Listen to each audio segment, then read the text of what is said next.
thoughts are clearly with those.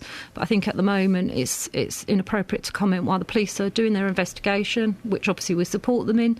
And, we just at the moment are thinking about the family at this very difficult time.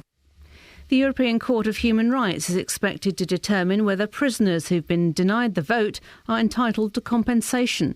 The case concerns 10 men serving sentences in Scottish prisons who claim their rights were breached because they were prevented from voting in the 2009 European elections. People in a Hertfordshire village are so worried about a set of traffic lights they've put up a sign to warn motorists. The lights on the turning from the A5 into Markyate aren't working properly. The Highways Agency says there's an electrical fault caused by a utility company doing work in the area and hope to resolve the problem as soon as possible. The Campaign for Real Ale wants planning laws to be changed to protect pubs from being demolished or converted into supermarkets. More than 30 pubs are now said to be closing every week. The Oscar-winning actor and comedian Robin Williams has been found dead at his home in California. He was 63. Alistair Leithhead reports from Los Angeles. The 63-year-old was discovered unconscious in his home near San Francisco. A statement from the county coroner said the suspected cause of death was suicide due to asphyxia. He had battled drug and alcohol addiction for many years, and his publicist said he had recently been battling severe depression. In football, all our sides play in the Capital One Cup first round tonight. Stevenage welcome Watford to the Lamex Stadium. The MK Dons meet AFC Wimbledon, Luton are at home to Swindon, and Wickham are away to Millwall. The weather, a dry start with sunny spells, some showers possible this afternoon, and a high of 21 Celsius. And get the latest news and sport online at bbc.co.uk/Three Counties. BBC Three Counties Radio's big tour of beds, hearts and bucks. Oh, it's lovely. It's a really friendly community. All this week, we're featuring Flamstead and Markyate. People that are living in Markyate have been for generations. Friendly, because everyone kind of knows each other, because it's really small. It's all about where you live. I think it's a typical English country village. The big tour of beds, hearts and bucks. BBC Three Counties Radio. Ah, Shazbot, man! Morning, this is Iain Lee, BBC Three Counties Radio. It's Tuesday. It's Catherine's 43rd birthday. And we're celebrating by, doing a show. And it's not really a celebration, it's a contractual obligation, but you get the idea. Coming up on the show this morning, dangerous roads, laminated notes and troublesome traffic lights. You can tell whoever wrote this menu really wasn't focusing on it and was focusing on the bottle of wine that someone had bought them as a present. Oh, and there'll be other stuff as well. I'm just kind of warming up. It's only 4 minutes past 6 in the morning. Do you know how early that is? For goodness sakes. If you want to take part in the show, then you can do. 08459 455 555. Across beds, hearts and bucks. This is BBC Three Counties Radio. Okay, Bets. Insert. If you slip that in there. Yeah. And then you just. There we go. Lovely. Open. Don't, because I'm in enough trouble as it is. Check 9. Thank you. You reckon we should start with this? Yep. Beautiful. Let's have it.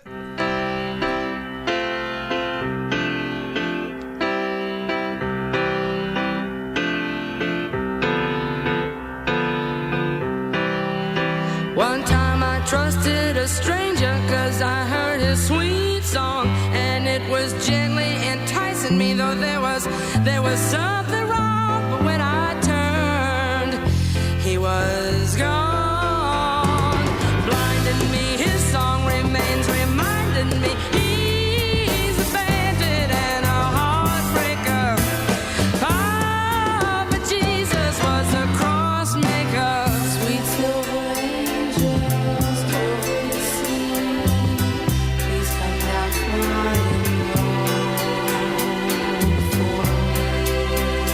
wages war with the devil, a pistol by his side, and though he chases him out windows and won't give him a place to hide, he keeps his door open wide.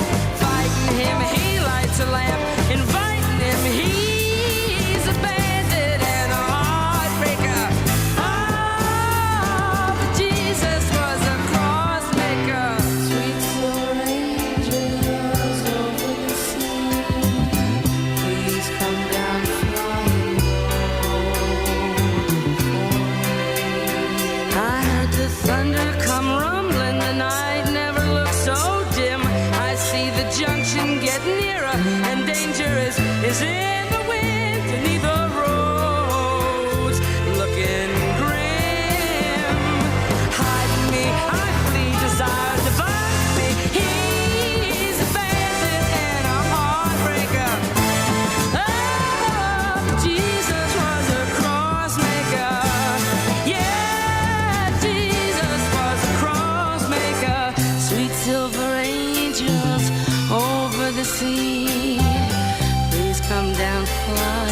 Christmas. Why on earth are her solo records not owned by youngsters and the old alike, man? Her solo records are awesome, isn't it? Morning, this is Iain Lee, BBC Three Counties Radio, 08459 455 555. Now, rather sad story. A day after the funeral of a Luton toddler hit by a bus in Bury Park, the Borough Council is being accused of ignoring repeated safety warnings. An investigation is underway following the death of 3-year-old Maya Shehzad.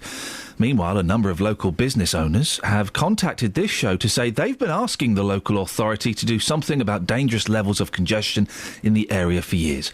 Well, our reporter Danny Bailey joins in the studio. Danny, a sad story, and obviously still very fresh for people living in Bury Park, isn't it? It is, and I have to say feelings are running very high in the area at the moment, in part because this is precisely the sort of accident many people there feared might happen. And there are some rather graphic accounts of what happened circulating in Bury Park at the moment, some from eyewitnesses, others from people who've heard it from a friend, and so on. So we've got to remember that there is an investigation underway. So here's what we know for sure. Around 3:45 on Friday, a little girl by the name of Maya Alia Shehzad was hit by an Arriva bus travelling along Dunstable Road. The road was then closed for more than 4 hours, and screens were put up initially to allow emergency services to help Maya, and then for police to begin their investigations. The following day, it was announced that Maya had died of her injuries. So police are now appealing for people to come forward with any information, and bus services are set to resume through Bury Park today after Arriva suspended them as a mark of respect to the family. What are people in the area telling us? You went down there yesterday, didn't you? Yeah, understandably, there is a real feeling of sadness that this has happened, but I have to say that there's also quite a bit of anger from people who tell me that they've been begging the Borough Council to take action for years. They feel very strongly that those pleas have been ignored. We'll be hearing later from a number of local business leaders, including Mohammed Nadeem, who owns Nadeem Plaza, and that's the two-storey area that has a coffee shop that sits right in the middle of Bury Park. He's also a friend of the Shehzad family, and they feel that the fairly recent redesign of Dunstable Road to include wider pedestrian walkways has made the road much narrower for traffic and much more difficult for people to park. So they want the road widened with zebra crossings and bus lanes installed. So that's what the business leaders want, but I also spoke to people who were shopping and generally going about their day in the area. Here's what they told me. Very bad. Bus line is supposed to go other side. Why they put this side? Before they must go that side, Bury Park Road, not this road. I think that you should get speed bumps, and the government should invest in zebra crossings so it's safer for the little children to cross the roads. The problem is they made the pavements wider and the people in the shops can put the stuff all outside. So they made the roads skinnier. People don't hold the children's hands and they run out onto the roads, and that's what happens The thing I would change is zebra crossings, just access for pedestrians, just because the road is quite narrow and it's very limited what you can do to the road. As a parent, I think it's a parent's responsibility to make sure there's a lot of resources, accessories that they can use on their child, like, for example, a wrist buckle that you can link on to yourself and your child to stop the child running away, because it only takes a second for the child to run out on the street. What has Luton Borough Council said? Well, we asked to talk to Councillor Dave Taylor, who's in charge of highways at the Borough Council, but we were told that nobody could join us on the show this morning as the police investigation is ongoing, and it would be inappropriate to say anything before that reaches its conclusion. Instead, we have a statement. They say, like everyone else, we are deeply shocked and saddened to hear about the heartbreaking incident in Bury Park on Friday. Our thoughts and deepest condolences are with the girl's family and everyone else affected by this tragic accident. We are continuing to support the police, who are carrying out a thorough investigation to clarify exactly what has happened. And the bus company, Arriva? Again, they've refused to come on the programme, but say their deepest condolences go to the family of Maya, and their thoughts are with all of her family, friends and the whole community at this tragic loss. They suspended their services through Bury Park in Luton yesterday as a mark of respect, but say that the buses will resume to normal service again today. Danny, thank you very much. If you hear a whisper, give us a shout. Iain Lee. BBC Three Counties Radio. Now, interestingly, in that little piece we heard of Danny speaking to people on the street, a woman mentioned something I was going to mention. I've been meaning to mention the last couple of weeks. You're right, Kels. Hiya. The wrist straps on kids. Is this a new phenomenon, the wrist straps? Because I've just, in the last week, I've seen loads of them, and I don't remember ever seeing them before. Guys? Is this on? Hello? I'm talking... Bands. I remember reins when I was a kid. Yeah. No, and sometimes you could get them with, like, little Bambis on and... to make them look less like harnesses, I used to wear reins. Which is what they were. I used to wear reins. My mum used to swing me around with the reins. Yeah, used to swing me around with the reins. But these are like straps that you strap it onto your arm. Like a leash. It's like a leash. Have you seen them? I've seen them. I don't like them. I'm not a fan. They're a little bit odd. I think it avoids teaching your child to just hold your hand across the road. Yeah. And also, you've got more of an extension with that. They could be another metre away from you. Yeah, it's not like dog leads, the extender leads. No, I know they don't bounce, but you've still got, because you've got a rope there, it's longer than your arm, isn't it? You're right, Kels? Yes. Has the loom bands thing gone? Because I know I've got some in an envelope that was sent to me but I still don't have my birthday presents, guys. Still there. I'm quite good at making them now. Yeah, me too. That's what happens when you've got a little girl who fancies one but can't make them herself. Oh, I've got no excuse. You are a little girl. Thanks. I think the phenomenon's gone, guys, and now they're an ecological disaster waiting to happen. You can get ones that smell nice now. Oh. Yeah, glow in the dark. We've got glittery, star-shaped, jelly. Unless they make some that can speak, I'm not particularly interested. Have they done that yet? I can make them that look like beads. We can make you a loom dog. He's a Chinese fella, isn't he? Yes. And it cost him like a few $1,000s, and he's made... I don't know, millions. Quite a lot of money, yeah. I'm going to say millions. Say millions. I mean, I don't quite... but it's gone. Out of rubber bands. In my day, we had Luby-Loos. What's that then? Right, you get plastic. Luby-Loos were insane, OK? This is how... it doesn't sound insane until right at the very end, OK? So it was like thin bits of plastic, right? And you would weave them into like key ring. Basically, there were long bits of plastic that you'd weave them into, and then you go, "Oh, this is a key ring, right? Or this is a whatever." But at the end, you'd have these loose bits of plastic. So as a child, you'd get a match and you'd light it and you'd burn it shut. Right. Yeah, as a child. We used to do friendship bracelets made out of sort of embroidery silks. Do you remember those? We used to knot them. I used to buy them in Camden. Those bracelets that you would slap on your wrists. Wow, snap attacks. Yes. Is that what they were called? No. Oh. They're like... OK, time for the travel. Travel news for beds, cards and bugs. BBC Three Counties Radio. Starting to build up a little bit now on the Great North Road, just approaching the Black Cat roundabout. The M25 heading anti-clockwise. There's a lane closed at the moment following an accident between junction 19 at Watford and junction 18 for Chorleywood. Some recovery work is now taking place. Also anti-clockwise, there's a lane blocked between junction 26 for Waltham Abbey and junction 25 for Enfield. That's heading through the roadworks area because another accident's happened there. So far, looking at the trains, everything's running well. Nicola Richards, BBC Three Counties Radio. Thank you very much. 6:16. It's Tuesday, the 12th of August. I'm Iain Lee. These are your headlines on BBC Three Counties Radio. It's claimed Luton Council were warned about the dangers of a road where a 3-year-old was killed on Friday. Comic actor Robin Williams has died at the age of 63 in an apparent suicide. And in football, there's a Hertfordshire derby. Tonight, as Stevenage take on Watford in the Capital One Cup. BBC Three Counties Radio.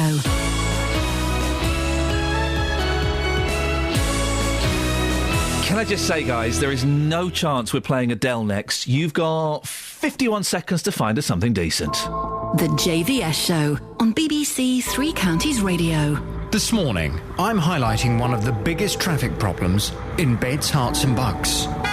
Local residents in Flamstead say that Chequers Hill is so dangerous they avoid it at all costs. When you pull out, it's pulling out into the middle of the road. But sometimes you find people indicate left and they're carrying on. So, that's how the accidents happen. The local MP has also told me it's not safe, and he wonders whether it'll take a deadly accident for the Highways Agency to do something about it. I'll be live at the junction to see for myself, and I want your views. Park up safely and come and see it for yourself, or give me a call and have your say. The JVS Show. Live from Flamstead, this morning from 9, here on BBC Three Counties Radio. Well, this isn't Adele, thank goodness. It's about falling in love with a sexy computer. Hands up if you're going to be watching Weird Science this afternoon. Just me? Yay! Kels, come and watch Weird Science at my house. The kids have gone on holiday for 3 weeks. Yeah? So Do I get paid? Yes. Okay, I'm there. Yeah, I love Friends!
Now, last month, we were contacted by a number of people who went to visit the graves of their loved ones in Sandy, only to find a little note from the town council. The laminated card was a notice telling them to remove all trinkets, toys and ornaments from their relatives' resting places. Well, Catherine Boyle can update us. Catherine, these notes came as a bit of a shock, didn't they? Yeah, just a bit. I think the feeling was that it was a bit of a cold way to approach grieving families. Here's what they told our reporter Sophie Solaria. She went down to the cemetery a couple of weeks ago.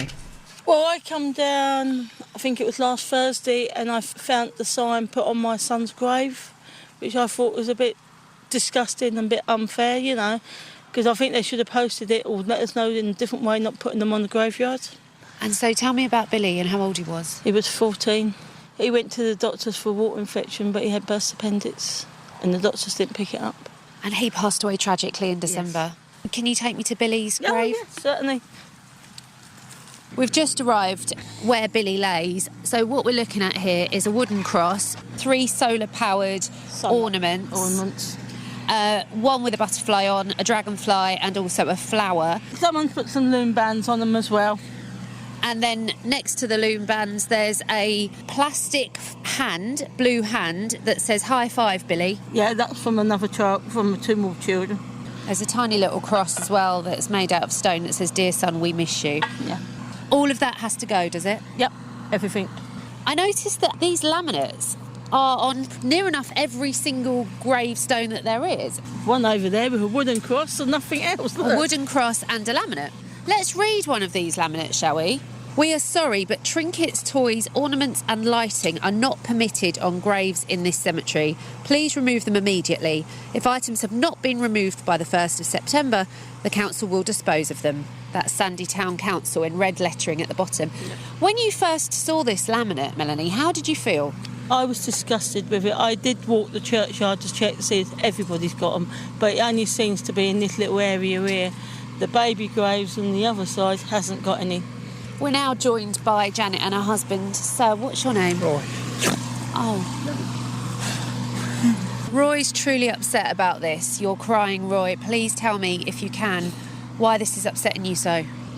I just feel that I might be penalised. Someone says, you know what I mean? And to come up and find all these cards like this, I just feel to be penalised. You feel penalised? He feels penalised, Melanie. Yeah. Why does he feel penalised? Because he's got his mum and dad up here, his brother up here, his grandparents are up here. It costs a lot of money to buy the plots, so at the end of the day we should be able to put what we like on them. September the 1st is fast approaching. What's the latest? Well, there was a meeting of Sandy Town Council. It was due to take place last night, and many of the residents that we've spoken to who were angered by the decision to leave these notes were set to attend. We're going to be catching up with them. They believe items on the graves of their loved ones should be left alone as long as they don't interfere with other plots. We'll be speaking later on to Joy Carroll and Trixie Smith, who have relatives buried at the cemetery, to find out what happened at the meeting. Across beds, hearts and bucks. This is Iain Lee. BBC Three Counties Radio. Apologies. You were about to freestyle. I was about to just say they were trying to get in with the council before that deadline of, is up, so that they can try to change their minds. Okay, we finished now? I suppose so, yeah. Guado, we have. I remembered what I was trying to tell you yesterday about the movie Planes. Right. I remember I started the story, and we're talking about the movie Planes 2, Kelly Betts. Planes 2. Awful, lazy, Pixar... Is that the one that's with snakes on it? No, not snakes on a plane, just planes. Is it the one with that guy that says, "Don't call me Shirley"? She is really already 25 minutes in getting on my goat. It's just plain planes. Getting on my goat, is that a phrase? Getting my goat. I don't think you get on it. Get off my goat. Get off my goat. Do you know the reason you can't ride a zebra like a horse? Because they're not horses. Weak ankles. Weak ankles. Right, weak ankles. Oh, for goodness sakes. Across beds, hearts and bucks. This is Iain Lee. BBC Three Counties Radio. Weak ankles. Gosh. Well, now we're quits. What's so funny in there? Now we're quits. Oh, we're not even nearly done. What was the story with the plane? Tell me about this film, quick. You think you had something on me last week? Boy, oh boy, you've got it now. So I went to see Planes 2. Oh dear.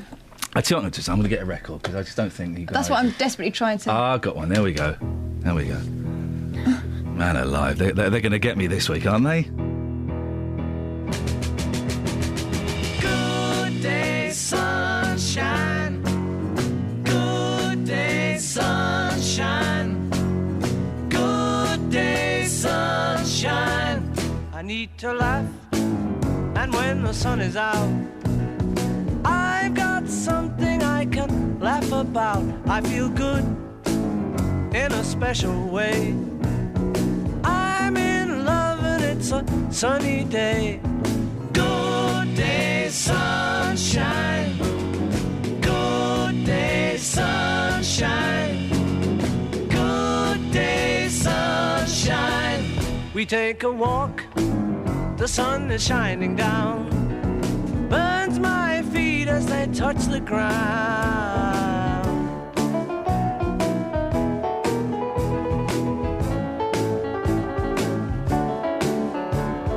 Good day, sunshine. Good day, sunshine. Good day, sunshine. Then we lie beneath a shady tree. I love her and she's loving me. She feels good She knows she's looking fine. I'm so proud to know that she is mine. Good day, sunshine. Good day, sunshine. Good day, sunshine. Good day, sunshine. Good day, sunshine. Good day, sunshine. Good day, Beatles song wasn't long enough to cover my shame. I should apologise, of course, if anybody was offended by me trying to be clever, which often happens. I apologise. It was a genuine and deliberate mistake, and A genuine and deliberate no, hang on, what does that mean? Oh, gosh, it's getting worse. It was a genuine mistake deliberately. Is that better? Basically, I was doing Don't use the word deliberate. It was an accident. I was doing the thing we do where we put two words together to make one word and it came out wrong. Whoa. We don't do that. Oh, you don't leave me, don't abandon me.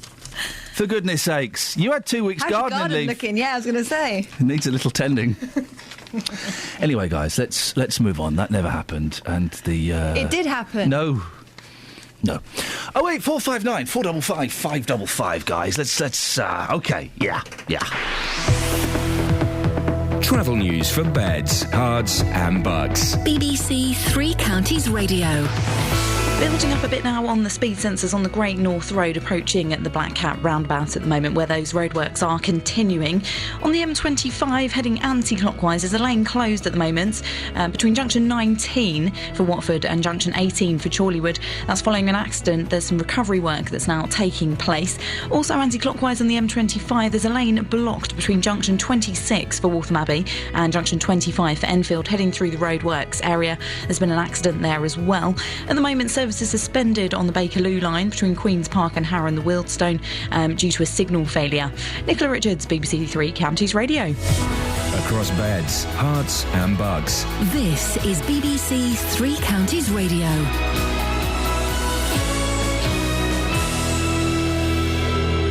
It's 6:30. I'm Jane Killick. Business owners in the Berry Park area of Luton have told BBC Three Counties Radio they'd warned the council about the dangers of Dunstable Road but were ignored. It comes after 3-year-old Maya Shazad died in a bus collision while crossing the road on Friday afternoon. People in a Hertfordshire village are so worried about a set of traffic lights, they've put up a sign to warn motorists. The lights on the turning from the A5 into Markyate aren't working properly. And the Oscar-winning actor and comedian Robin Williams has been found dead at his home in California. It's believed the 63-year-old committed suicide. The weather, a bright start with a few heavy showers developing. On to sport, and there's Capital One Cup first-round action for all our teams tonight. In a Hertfordshire derby, Stevenage take on Watford at the Lamex. Both clubs won at the weekend. Hornets defender Joel Ekstrand says communication on the pitch has improved since last season. We've spoken about that. We need to speak about every situation and help each other rather than keeping quiet. So if someone has something to say, we say it and we sort it out directly. MK Dons renew their rivalry with AFC Wimbledon in the Cup. The pair met for the first time 2 seasons ago in the FA Cup. Manager Carl Robinson says Cup success is not the priority this season. The league's more important than the Cup for me, and always will be. The game on Saturday is massive away at Peterborough, so we also have to put that into perspective as well. It's not my job as a manager to get carried away with all the controversy that surrounds the games. I have to just pick a team to be successful in the league and compete in the league. We've always had a relatively good cup success, so obviously for obvious reasons, with it being the next game, you want to win it. Luton Town play their first home match of the season in the cup tie against Swindon. Manager John Still says it will be a test for his side against a team from the division above. When you get this cup game that pits you against higher opposition, I think that gives you a little boost to play. You know, we were a conference team last year, we're playing a Division 1 team this year. So I think that gives it a little bit of extra edge. We'll try and have an alternative way of playing, because sometimes someone might come up with something that we've got to overcome this. But I think we might have to have it in our locker this year that we can change a little bit. Wycombe Wanderers are also in cup action away to Millwall. BBC Three Counties News and Sport. The next bulletin is at 7. Across beds, hearts and bucks. This is Iain Lee. BBC Three Counties Radio. Yep. Just checking the internet. Oh, no, don't delete that. You can't tweet that. What? You can't. I'm just checking the internet to see if I got away with it. And you've just tweeted it. What I'm saying is, delete the tweet. But... Detweet. You can't... Now people are retweeting it. It'll be in the podcast anyway. Yeah, but... oh, for goodness sakes. Can we put that in the podcast? It's the internet. I mean, what I did was wrong, but it was a biological term. So is mine. Actual Let's swear. not even dwell on it, because the dwelling is the thing that they'll get me with. Stop it. Nothing happened. What's in the papers, Catherine? All manner of other things than that. Here's something. Nicholas Lyndhurst, one of the most famous actors in this country. Tell me what you know about him. He was in Goodnight Sweetheart. Okay. He's got a long face. Tell me what you know about his personal life. It's a good question. Married to Cassandra.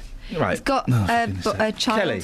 Nicholas Lyndhurst. Yeah. One of the most recognisable faces in Britain. Yeah. What do you know about his personal life? He sang the theme tune to Only Fools and No, Horses. he didn't. That was John Sullivan, the writer. Oh, I really thought it was him. Yeah, OK. No, what we've proved here is nobody knows anything about his personal life. Brackets. Always interested. Well, no, because he doesn't play the game. Can you think of any other celebrity... And he's really famous. Can you think of any other celebrity... Well, you don't know... I don't know if he's gay or straight, married, got kids, a divorce... I don't know anything about him. Don't you think that's interesting? Yeah. But who's... What magazine would he go in? Like, but the thing is, in the 80s, he was a big... I mean, he's still a famous actor. He was a big star. Fools and Horses. I know about David Jason. Boy, do I know about David Jason. But Lyndhurst, I don't know nothing about. Don't Google it. I bet even Wikipedia... Simon. What? His middle name is Simon. But Wikipedia just says, Nicholas Lyndhurst, we don't know anything.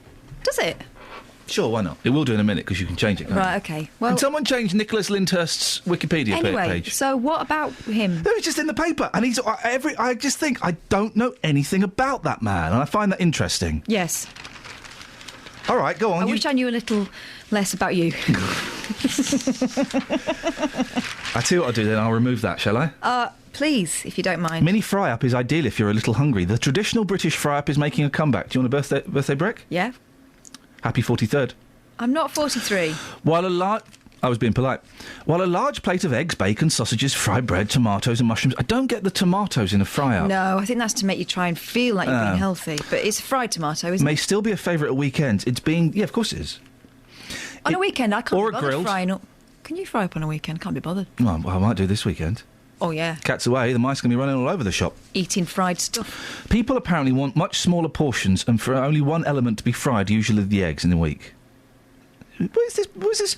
Oh, it comes from this lot, right? Propaganda. The British Egg Industry Council. Oh, the Eggmen. Yeah, the Eggmen are back. You are the Eggmen, are you? You thought it'd be cool because it was in a Beatles song. Well, it's not cool. I'm not buying into your fascist propaganda. People want more than just fried eggs for breakfast, you suckers. Cuckoo.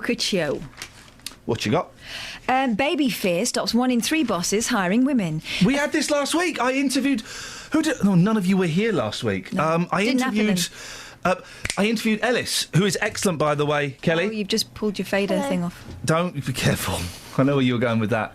Ellis Glossop was excellent last week. I know. Okay, just saying as a warning. Okay. Right. I interviewed Ellis for a job, and Paul Scoynes, he wasn't very good last week. Well, So, for a job in my plastics factory... No, you interviewed me. That was a different factory. I think that was ages ago. That was cardboard boxes or duvet boxes. It doesn't matter. Wasn't it? Either way, both times I gave the job to a fella because I didn't want a woman coming in and having a baby and ruining the carpet. The carpet.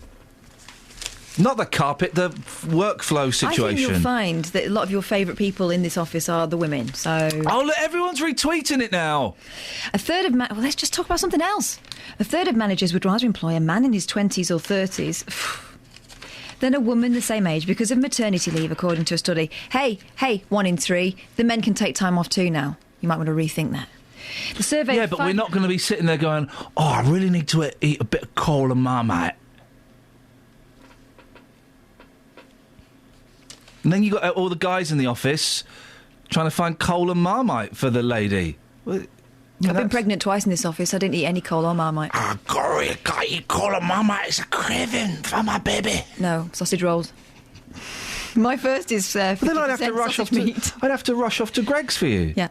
No, I'd not do it gonna. myself. Do it myself. I'd waddle down there myself. Yeah, exactly. You'd take more time off work than a smoker. Oh, shh. So I'm helping the nation. Be paying your pension.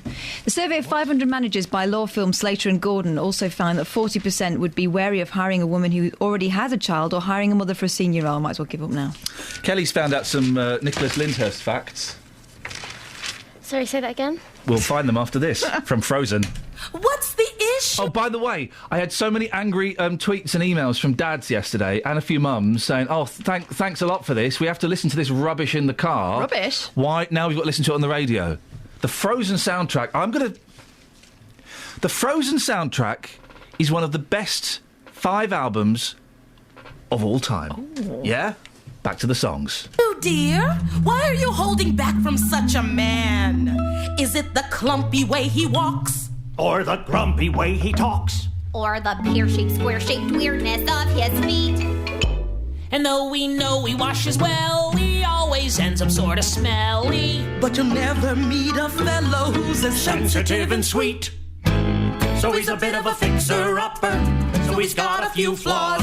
Like his peculiar reindeer. This thing with the reindeer that's a little outside of nature's laws. So he's a bit of a fixer-upper, but this we're certain of. You can fix this fixer-upper up with a little bit of love. Can we please just stop talking about this? We've got a real, actual problem here. I'll say. So tell me, dear, is it the way that he runs scared? Or that he's socially impaired? Or that he only likes to tinkle in the woods? What? Are you holding back your fondness due to his unmanly blondness? Or the way he covers up that he's the honest goods? He's just a bit of a fixer-upper. He's got a couple of buds. His isolation is confirmation of his desperation for healing hugs. So he's a bit of a fixer-upper, but we know what to do. The way to fix up this fixer-upper is to fix it up with you. Enough! She's engaged to someone else, okay? So she's a bit of a fixer-upper. That's a minor thing. Her quote engagement is a flex arrangement. And by the way, I don't see no ring. So she's a bit of a fixer-upper. Her brain's a bit betwixt. Get the fiancé out of the way and the whole thing will be fixed. We're not saying you can change him, cause people don't really change. We're only saying that love's a force that's powerful and strange. People make bad choices if they're mad or scared or stressed. Throw a little love their way. You'll bring out their best. True love brings out the best. Everyone's a bit of a fixer-upper. That's what it's all about. Father, Sister, brother, we need each other to raise us up and round us out. Everyone's a bit of a fixer-upper, but when push comes to shove, The only fixer-upper fixer that can fix a fixer-upper is... Do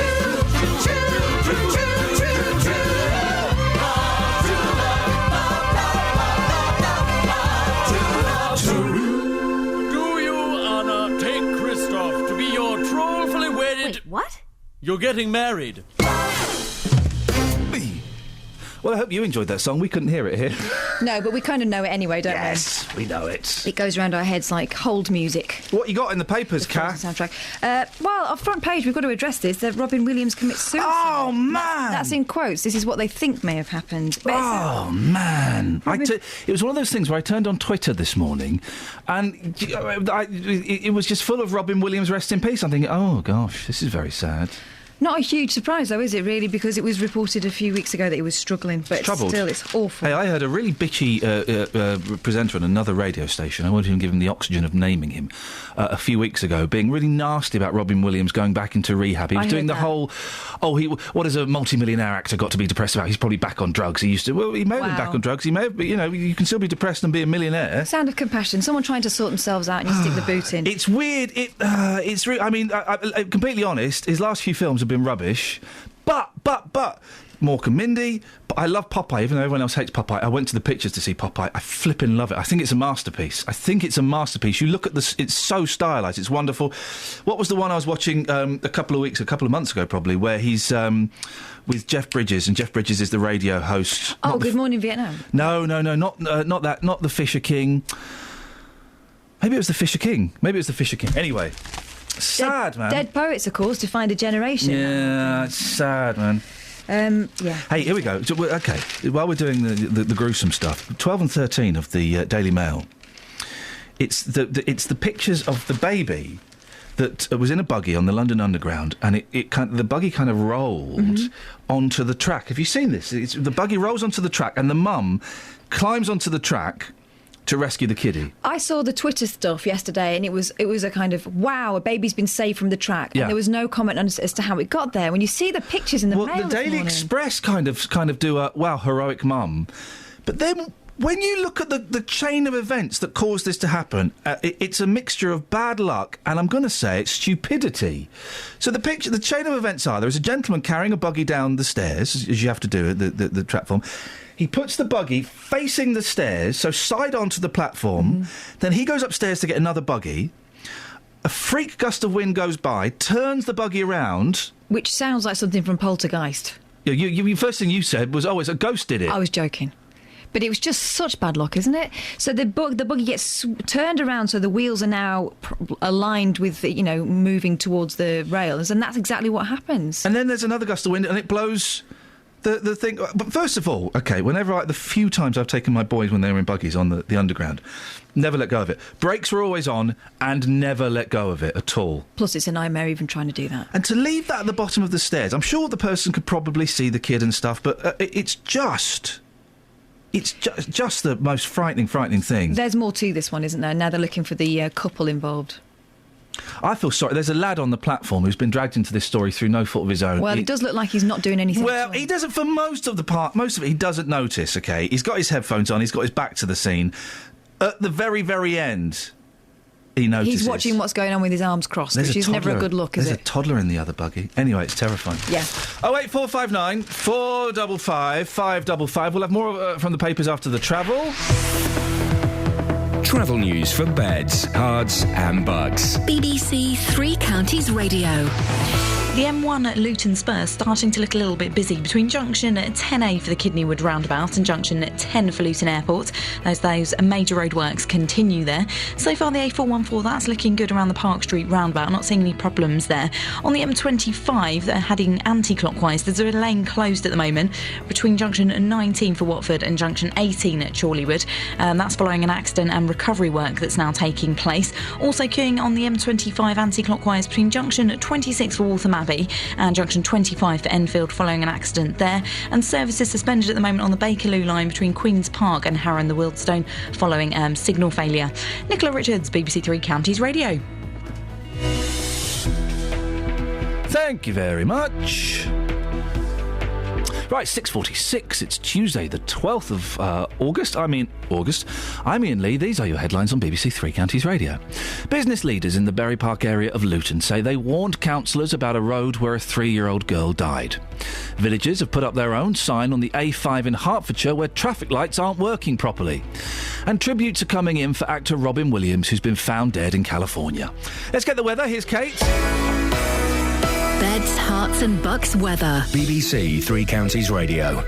Good morning. It's a bright start for many of us this morning. Bit of cloud out there, but it is bright and dry fundamentally. Do run the risk of 1 or 2 showers through the course of the day. 1 or 2 could be quite heavy, but we've still got that breeze, so any showers we do get will be blown through very quickly. They shouldn't last for too long at all.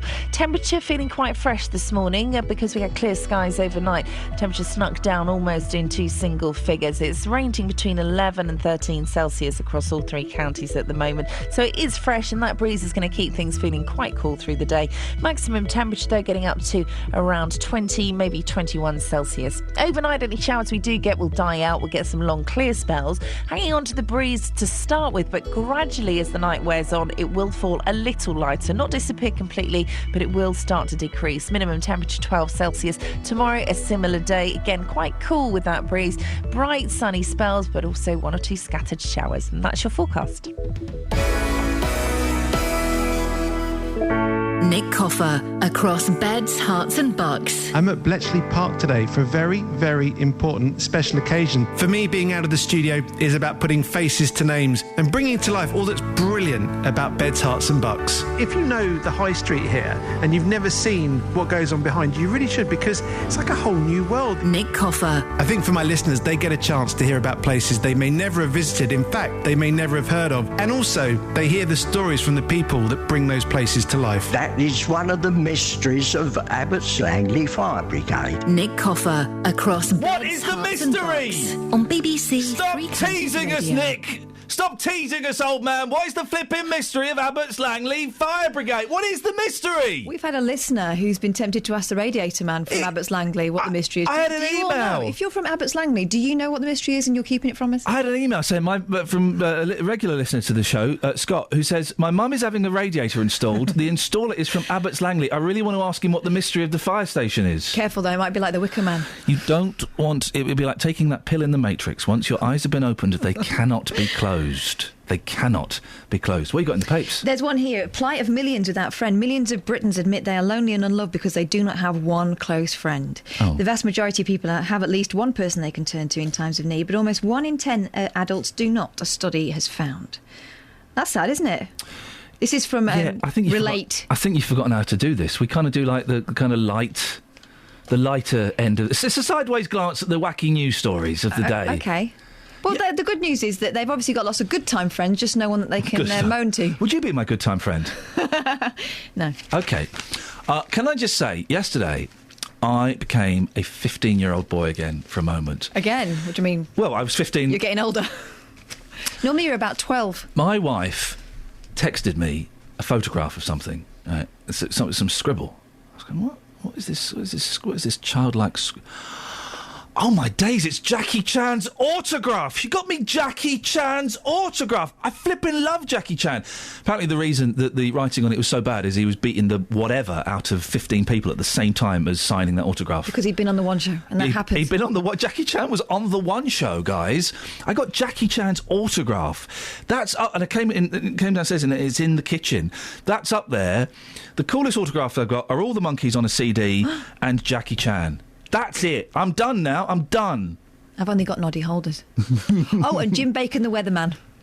Huh? Yeah, Is he regional? When I was a kid, went and did a gym competition down at the East of England show, and he was What do there. you mean a gym competition? I used to do Jim Bacon. gymnastics. You can't introduce a gym competition when there's someone called Jim in He the would story. win it. He would win it, Jim Bacon. Is he the best Jim? Is he regional? Yeah. I was once too scared to meet Ed Stewpot Stewart. I've met him. Is he nice? Yeah. Your dry lips are saying a lot. No. You got this Oh, squeaky no, it's lips. not him that I've met. Oh. It's the other one. Okay. Thingy, what's it? Okay. I was too scared to meet him at a Brownies event. Oh. They've changed the Brownie uniform. I know. They changed it when I was a guide. Well, they would have done. I was there for about 20 years. Now it's a hoodie. Oh, yeah. It was a sweatshirt. It got changed to a sweatshirt. I kind of like the little pillbox, the Jackie O pillbox hats that we used to wear. But then it got changed to a baseball cap. Let's try and get... Yeah, and then they changed the oath you have to swear into a rap. Brown Owl got out the beatbox and laid down some fat ones. Yeah. When I used to hate the Cubs uniform because it was the itchiest jumper in cute, the though. world. When you're an adult, you see it's cute. You look cute, yeah, definitely. But man alive, it was the itchiest jumper in the world. Well, they were like military jumpers, weren't they? Yeah. For comfort. We had a military blanket in our house. My dad used to be in the army. He used to be one of the horse guards. Got some amazing pictures of his horse. Anyway, so we had a military blanket that he obviously nicked from the military. From a horse. Why were they so itchy? Why would anyone? And why was the jumper that Nanny Peg made me when I was 7 really itchy as well? Because they were built to last. They weren't built for comfort. The 70s were just awful in so many ways, weren't they, Joyce? Yes, they were. Have you got any itchy clothes? I was just thinking, I've got a blanket that my daughter, years ago, put all her badges, stitched them on the badges from guides and this and that, yeah. and they're lovely. Oh, that's a nice thing. Have you still got it? Oh, yeah. Do you sleep under it? Do you use it for the dog? No. I've got Jackie Chan's autograph, Joyce. Oh, great. Yeah. Do you know who Jackie Chan is? No. Oh. I've heard her singing. Sorry? Does she sing? Does she sing? Okay. She's a very good singer. He does. He sings the theme tunes to all of his movies. Does he? Yeah, he does. He's a big pop star. It's a fella. He's a Chinese fella. Yes. He's a karate man. He's a what? Karate man. He's a karate man. Anyway, Joyce, you're through to Iain and Catherine on the Iain and Catherine special this morning. What would you like to say? Very nice. You were talking about traffic in Bury Park earlier on. Yeah. Oh dear, are you all right? Yes, sorry. That's okay. It's a And bit. we have rung the council at the town, Luton Town Hall, and we've said we were concerned regarding Marsh Road, Leagrave, opposite Iceland, because there's Lidl's opposite, and when you're crossing on Lidl's side, on the pavements, you have to watch traffic from your right, traffic from behind you coming in, and also the traffic coming forward and going left into Lidl's. And we should have a little crossing or A little crossing. Yeah. So when you phoned up the council, what did they say? Oh, you must treat it as the main road. Oh, Joyce, there you go. Thank you very much. Well, this is the story we're hearing, that lots of people said that this stretch of the road was particularly dangerous. We'll talk more about that after the news at 7. Should we have a little bit of Debbie Gibson? Always.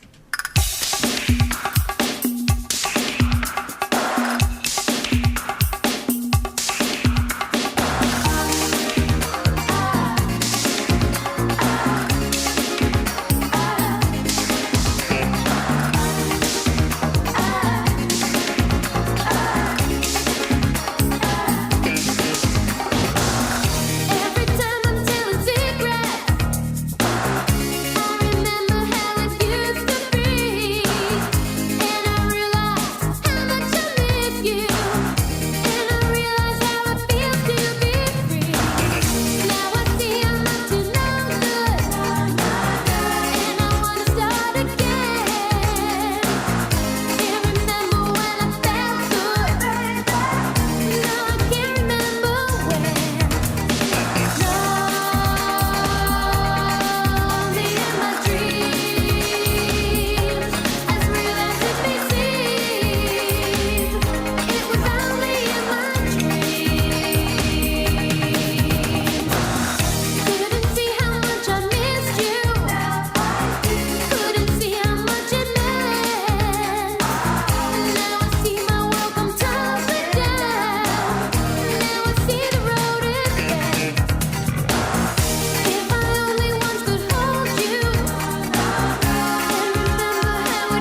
find something to send Danny out on? Yeah, we do.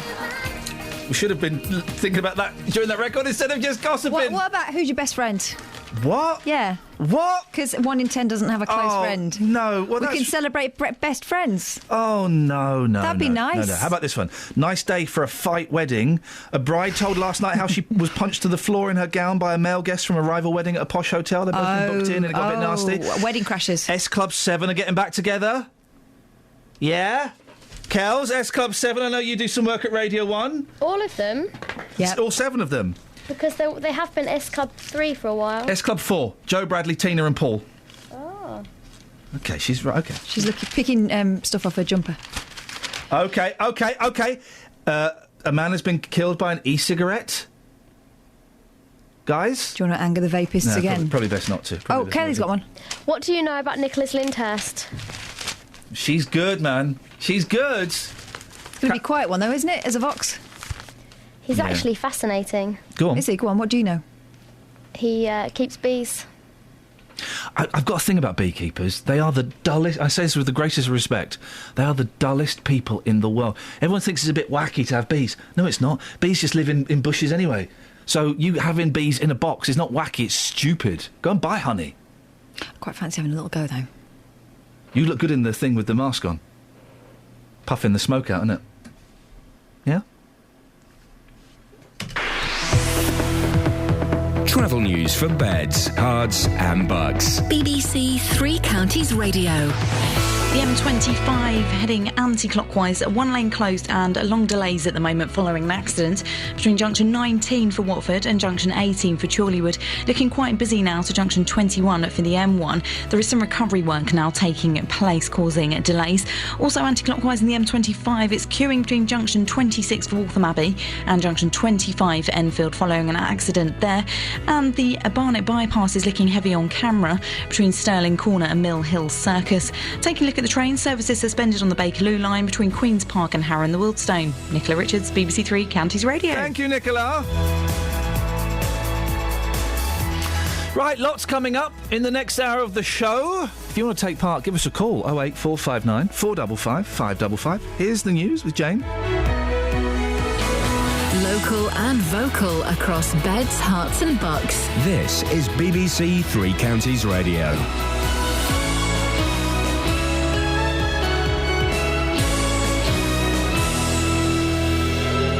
It's 7 o'clock. I'm Jane Killick. The headlines. Call for something to be done about a road in Luton where a 3-year-old was killed. Hertfordshire villagers put up their own sign at faulty traffic lights, and the actor Robin Williams has died. BBC Three Counties Radio. Business owners in the Bury Park area of Luton have told BBC Three Counties Radio they'd warned the council about the dangers of Dunstable Road, but were ignored. It comes after 3-year-old Maya Shazad died in a bus collision while crossing the road on Friday afternoon. These Bury Park residents say the roads need to be made safer. I think that you should get speed bumps and the government should invest in zebra crossings so it's safer for the little children to cross the roads. The problem is they made the pavements wider and the people in the shops can put the stuff all outside. The thing I would change is zebra crossings just because the road is quite narrow. The deputy leader of Luton Borough Council says their thoughts are with the family of Maya Shazad. Sian Timoney went to the little girl's funeral yesterday. She says a full investigation is underway. We're actually devastated by this incident and our heart goes out to all the family and our thoughts are clearly with those. But I think at the moment it's inappropriate to comment while the police are doing their investigation, which obviously we support them in. And, we just at the moment are thinking about the family at this very difficult time. The government is facing a possible legal challenge over measures designed to tackle extremism in schools. Head teachers in the Christian Institute say the proposals could have unintended consequences, including limiting free speech. People in a Hertfordshire village are so worried about a set of traffic lights, they've put up a sign to warn motorists. The lights are on the turning from the A5 into Markyate, then they aren't working properly. The Highways Agency says there's an electrical fault caused by a utility company doing work in the area and hope to resolve the problem as soon as possible. Robin Williams, one of Hollywood's most successful actors and comedians, has died. He was 63. As Alistair Leithhead reports, he began his career with a small part in the TV show Happy Days, which led to a spin-off series about an alien sent to Earth. Nanu, nanu, The zany comedy of Robin Williams burst onto TV screens in the 1978 show Mork and Mindy, where the young comedian made his name. His list of film credits spanned generations. He was Oscar-nominated for The Fisher King, Dead Poets Society, and... Good morning, Vietnam! Hey, this is not He finally won an Oscar for his supporting role in Good Will Hunting. The 63-year-old was discovered unconscious in his home near San Francisco. The county coroner suspected suicide. His publicist said he'd recently been battling severe depression. And in football, all our sides play in the Capital One Cup first round tonight. Stevenage welcome Watford to the Lamex Stadium. The MK Dons meet AFC Wimbledon. Luton are at home to Swindon and Wycombe are away to Millwall. And the weather, a dry start with sunny spells, some showers possible this afternoon and a high of 21 Celsius. And get the latest news and sport online at bbc.co.uk/3 counties. Jane? Hello? Do you know the name of the record shop owner in Mork and Mindy? See, it was Mindy's father. Yeah. And he had the balding He did, didn't he? thing. Yeah. It was old guy, no.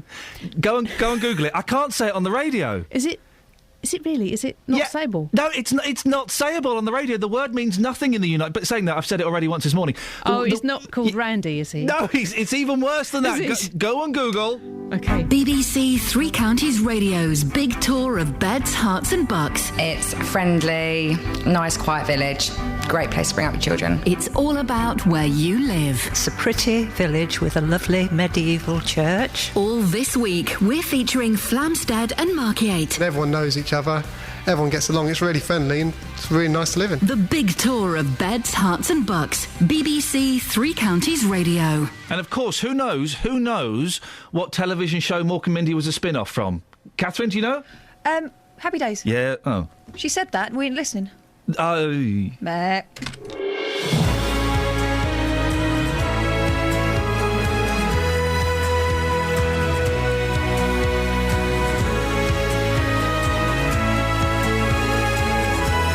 This is Iain Lee, BBC Three Counties Radio. I'm frantically Googling. I'm sure that the shopkeeper's name in Mork and Mindy was I can't even hint at it. I'm Googling it to make sure I've got it right, but I'm pretty sure. Anyway, you can give us a call about Robin Williams if you want. You're more than welcome to. Lots of stuff to talk about on the show this morning. Road safety, traffic lights and all kinds of bits and pieces. If you want to give us a call, you're more than welcome to. You can also give us a call about anything you fancy, really. 08459 455 555. Across beds, hearts and bucks. This is BBC Three Counties Radio.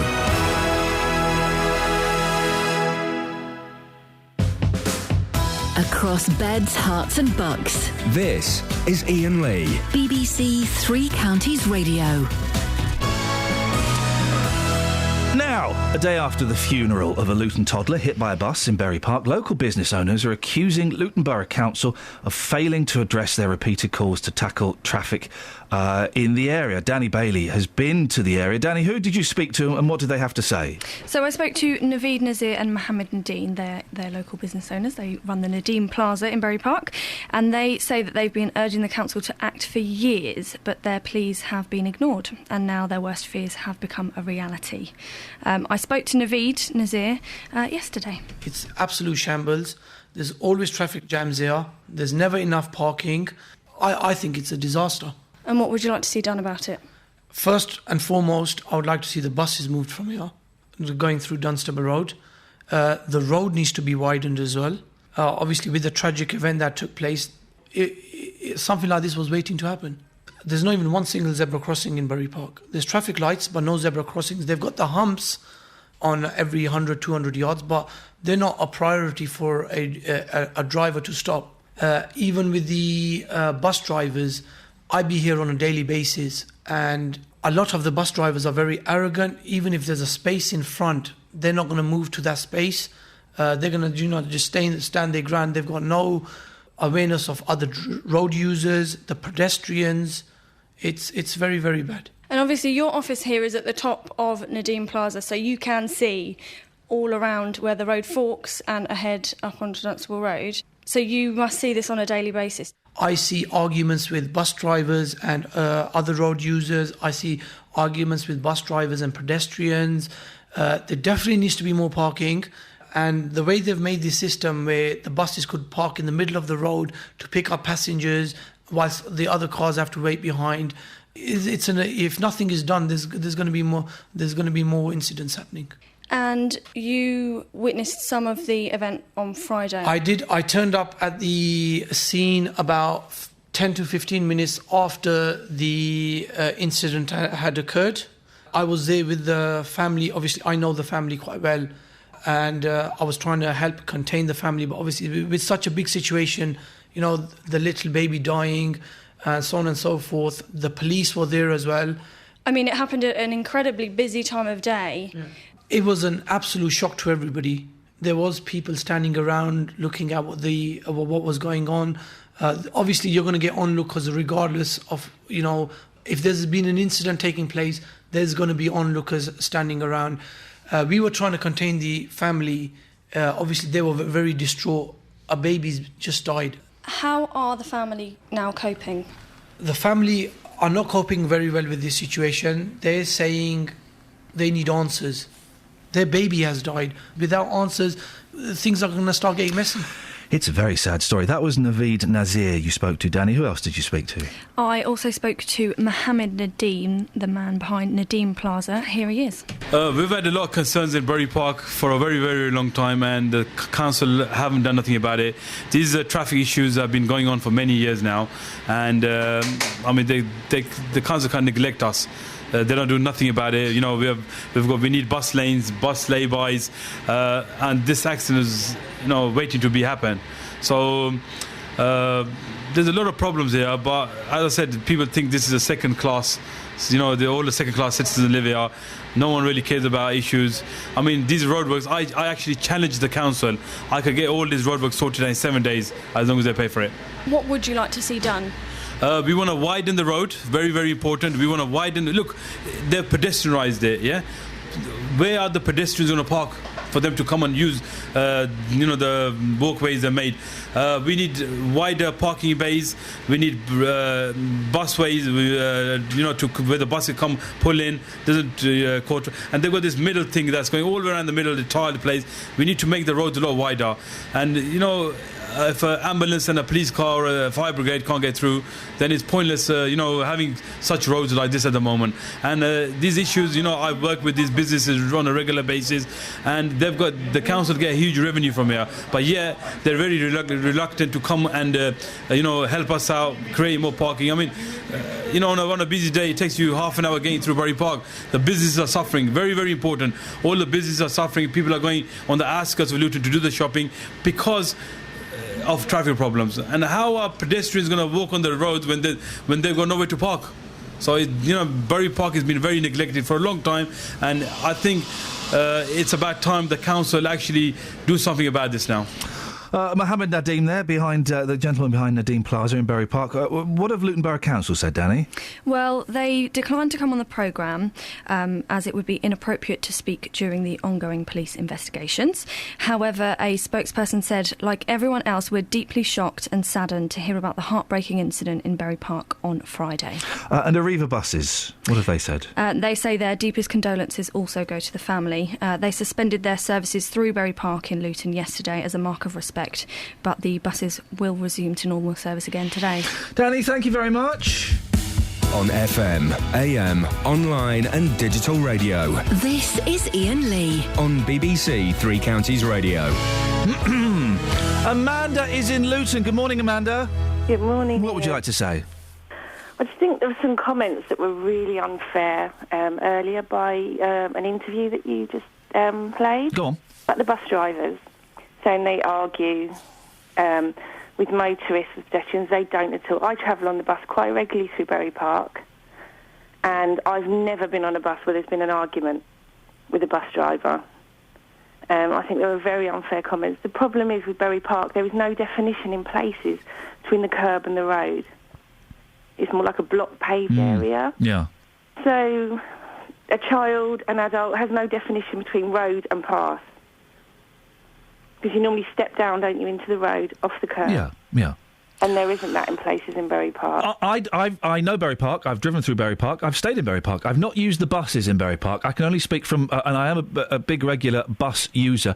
I have seen on other routes bus drivers arguing with drivers. I've seen it quite a lot. Yeah. So, I mean, I'm not disputing what you're saying. You're never seeing it. You've never seen it. In respect to those gentlemen, if they're saying they've seen it, I kind of have to believe what they're saying. Okay, Bury Park is a very narrow road. Oh, yeah, of course it is, yeah. And the buses, nothing can travel very fast down there. Nothing, and it is pure congestion all the time. Oh, yeah, it's so a nightmare. if you're behind a bus, you have to wait for that bus to pull away. Mm. You know, there's no other option. You can't go round it. Oh, I agree. But I mean, it's a very sensitive subject, and I'm sure you can understand why people in that area are upset by what's happened. Absolutely. Yeah. Amanda, thank you very much for pointing that out. It's appreciated. Okay, you're Cheers. welcome. Bye-bye. Bye. 08459 455 555 is the telephone number. The way it works is you can call in about the stuff we're talking about, or you can call in about pretty much anything you want to. 08459 455 555. Let's look at the front pages of the three main newspapers. You know what they are. By the way, apologies. It wasn't Mindy's dad. It was the landlord. The name of the landlord in Morecambe Mindy. Do you know it, Kels? Do you know what Morecambe Mindy is? Yeah. What is it? A television show. What was Mork's two catchphrases? I'm Mork. Nanu, Shazbat. What do they mean? Shazbat. Nanu's like, I think it's hello, and Shazbat is like a swear word. Oh. But not as much of a swear word as the name of the landlord. Which was? I can't say it, but I've said it already once this morning. Okay. Was that earlier? Yeah. Oh. Yeah, I know. Let's have a look at the front pages of the three main newspapers. The Daily Express. Migrants clamour to reach Britain. What? It's not about the weather? It's not about the weather or arthritis? Daily Express. Wagwan. Thousands massed across the Channel. Britain has stepped up patrols at a migrant camp in Calais as the numbers there reach crisis point. More than 2,000 people are now crowded in, most of them desperate to reach the UK. It's so bad, the Deputy Mayor of the port wants the French border moved to Dover for 1 month. What? The French border moved to Dover? Well, then it wouldn't be the French border. She did actually say that. I think it's a lady, the French. She wanted them all shipped over here, yes. The Daily Mail, Robin Williams, and just the bizarrest pictures of this baby buggy rolling onto the track of the London Underground.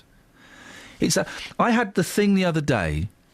I had both the boys with me, and I've not had this before. Both the boys with me, we were in a toy shop, department store, and I lost the youngest one. Oh. I lost the youngest one, because they run off, right? And logically, I knew it was going to be all right. Someone would find him. He's only 2.5. Someone would find him, would grab him and bring him over. Or I knew he'd be in the toy department.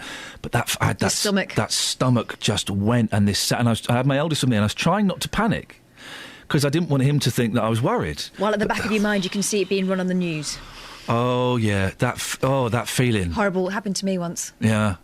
And the good thing about it is it gives you a chance to talk about what they should do if it ever happens again. Yeah. Which is never leave the shop. That's Don't what I always said. go nowhere. Stay where you are, and Mummy will retrace the steps and she'll find you. Don't leave the shop. Of course he didn't. The youngest was fine. He was having a great time. They don't even notice. He was looking at the Lego, it turns out. Everything is awesome, apparently. 08459 455 555. Let's get the travel.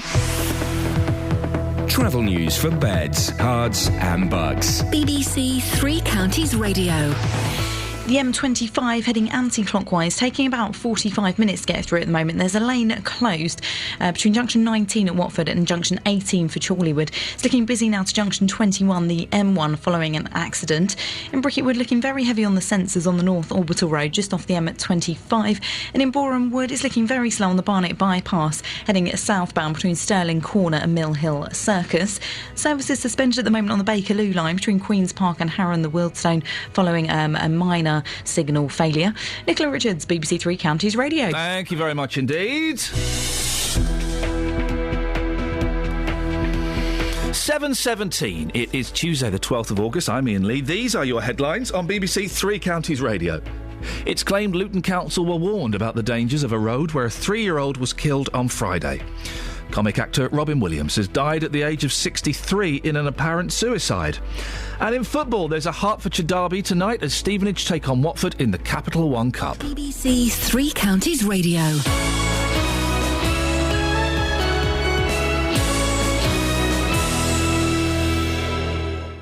World War I at home on the BBC. The trenches continue as far as the eye can see, which is quite astonishing. Last week, we revealed some amazing untold stories. He was a private, was in the firing line for about 2 months before returning on sick leave.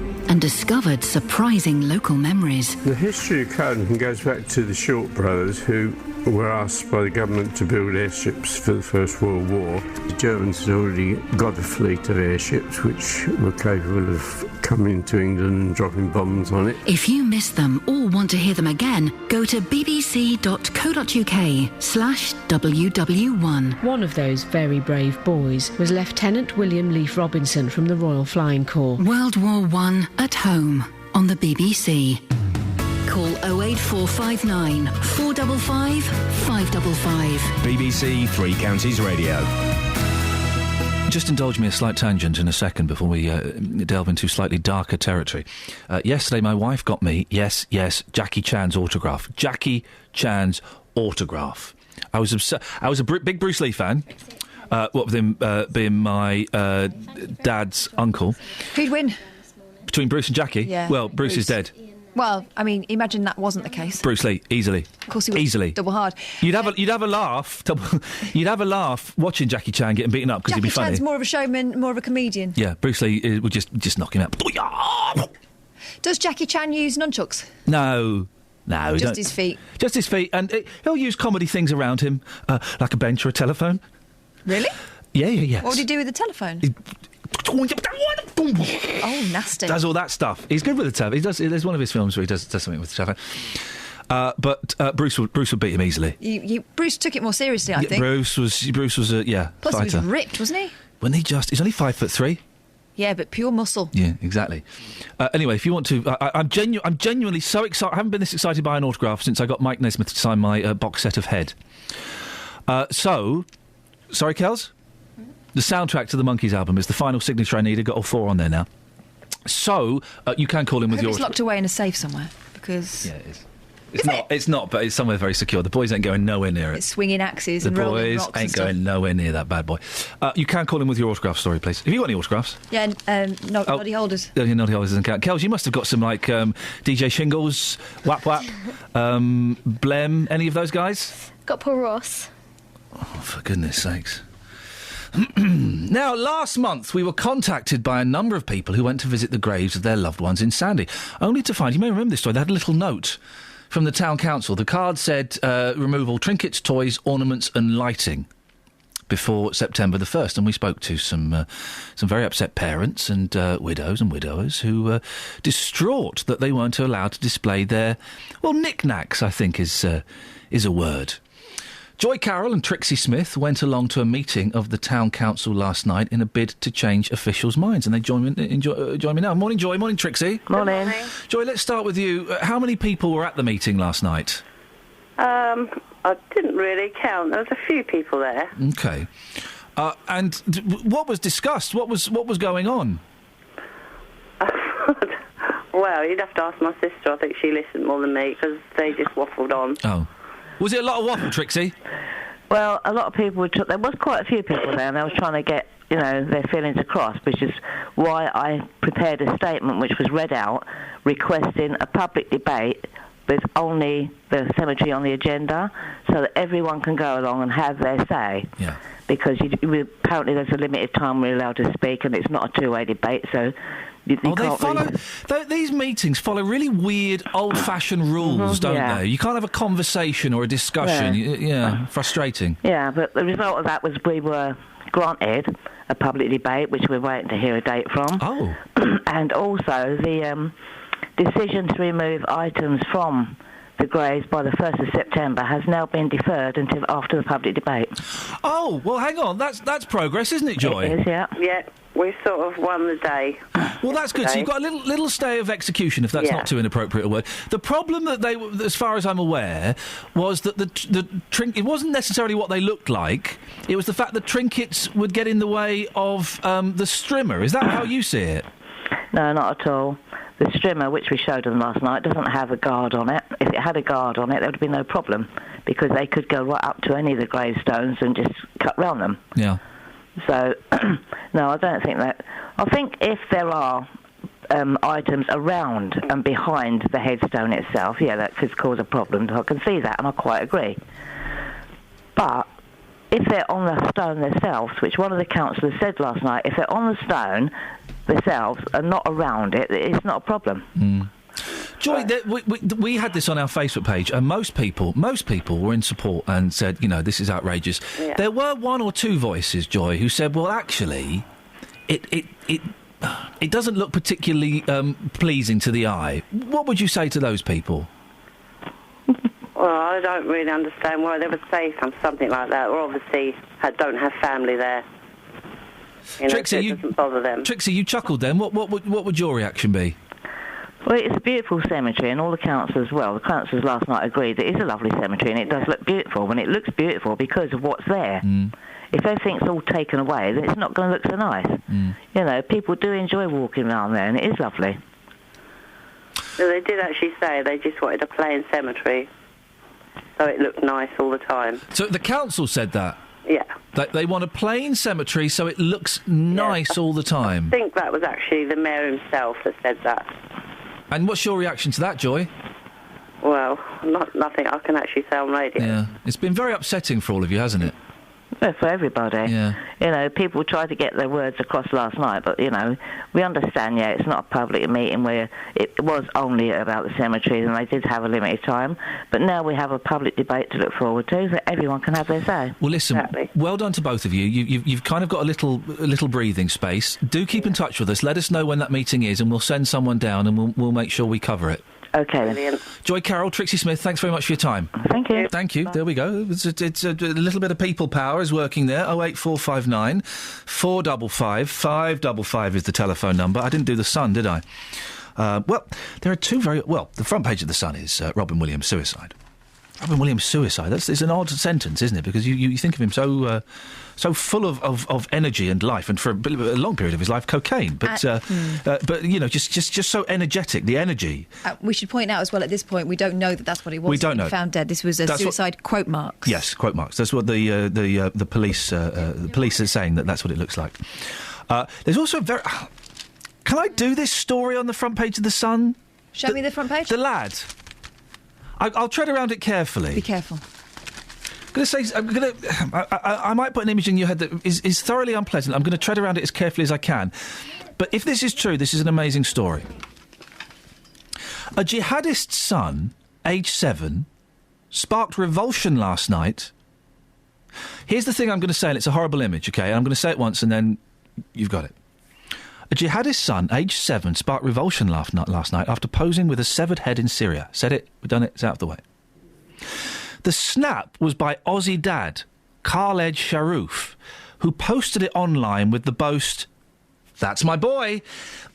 Now, in terms of proud pictures taken by parents, that's an odd one, isn't it? You wouldn't be tweeting that or putting that up on Flickr, Facebook.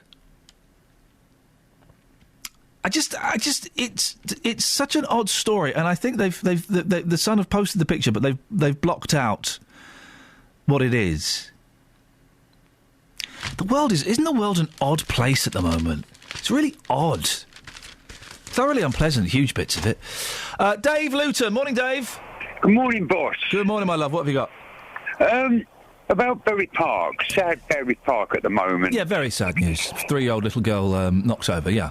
Right, now, I don't know if I got this right, I might be wrong, but I'm sure I've got it right.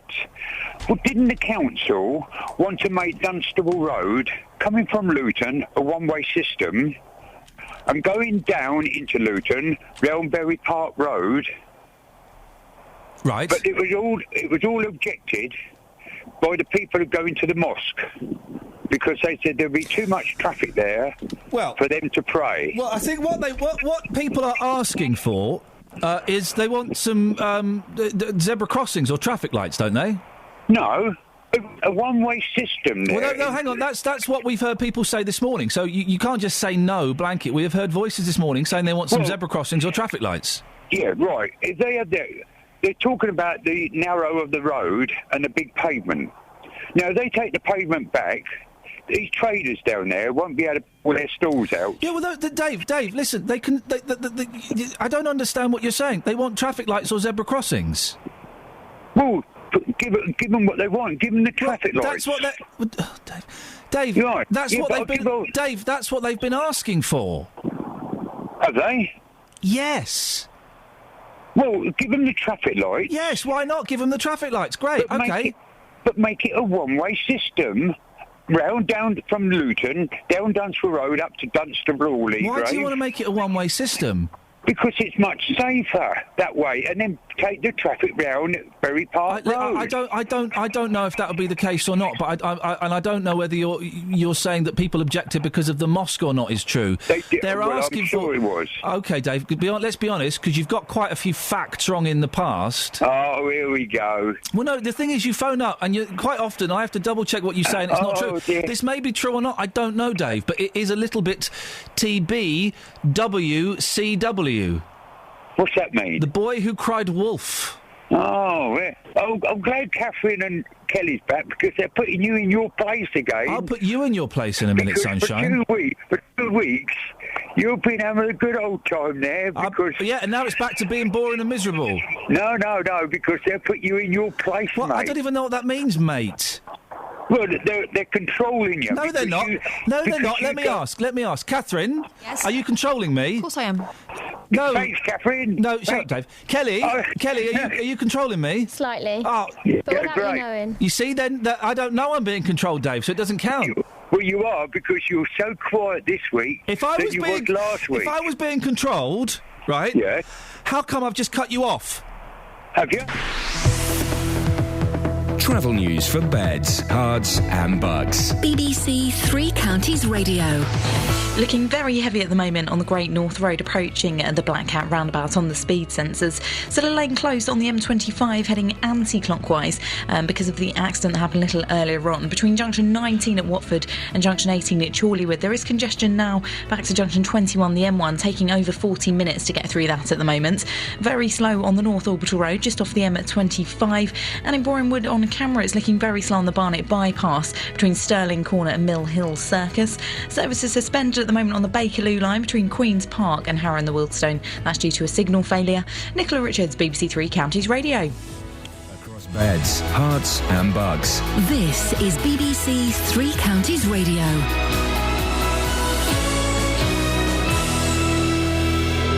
It's 7:30. I'm Jane Killick. Business owners in the Bury Park area of Luton have told BBC Three Counties Radio they'd warned the council about the dangers of Dunstable Road but were ignored. It comes after 3-year-old Maya Shazad died in a bus collision while crossing the road on Friday afternoon. Plans by Sandy Town Council to remove items left on graves in the town cemetery have been put on hold. They told relatives at a meeting last night they will hold a public debate on the issue. The Oscar-winning actor and comedian Robin Williams has been found dead at his home in California. It's believed the 63-year-old committed suicide. The weather, a bright start with a few heavy showers developing. On to sport, and in football, there's Capital One Cup first-round action for all our teams tonight. In a Hertfordshire derby, Stevenage take on Watford at the Lamex. Both clubs won at the weekend. Hornets defender Joel Ekstrand says communication on the pitch has improved since last season.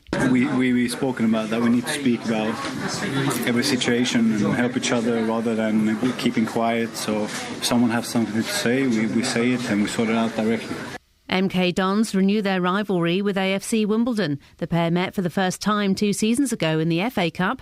Manager Carl Robinson says cup success is not the priority this season. The league's more important than the cup for me, and always will be. The game on Saturday is massive away at Peterborough, so We also have to put that into perspective as well. It's not my job as a manager to get carried away with all the controversy that surrounds the games. I have to just pick a team to be successful in the league and compete in the league. We've always had a relatively good cup success. So obviously, for obvious reasons, with it being the next game, you want to win it. Luton Town play their first home match of the season in the cup tie against Swindon. Manager John Still says it will be a test for his side against a team from the division above. When you get this cup game that pits you against higher opposition, I think that gives you a little boost to play. You know, we were a conference team last year, we're playing a Division 1 team this year. So I think that gives it a little bit of extra edge. We'll try and have an alternative way of playing, because sometimes someone might come up with something that we've got to overcome this. But I think we might have to have it in our locker this year that we can change a little bit.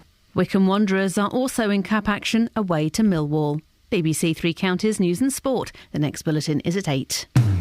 Call 08459 455 555. BBC Three Counties Radio. Morning, this is Iain Lee, BBC Three Counties Radio. So what have we been talking about this morning? Well, we've been talking about the traffic situation in Bury Park. We've been talking about Robin Williams. Autographs as well. I got Jackie Chan's autograph. Oh, man alive. Does it count if someone else gets it for you, though? That's always the thing. It's got my name on it. Oh, yeah. Sorry? As long as it's got your name on it. I have bought autograph things off of the Electronic Bay. And I think that's cheating.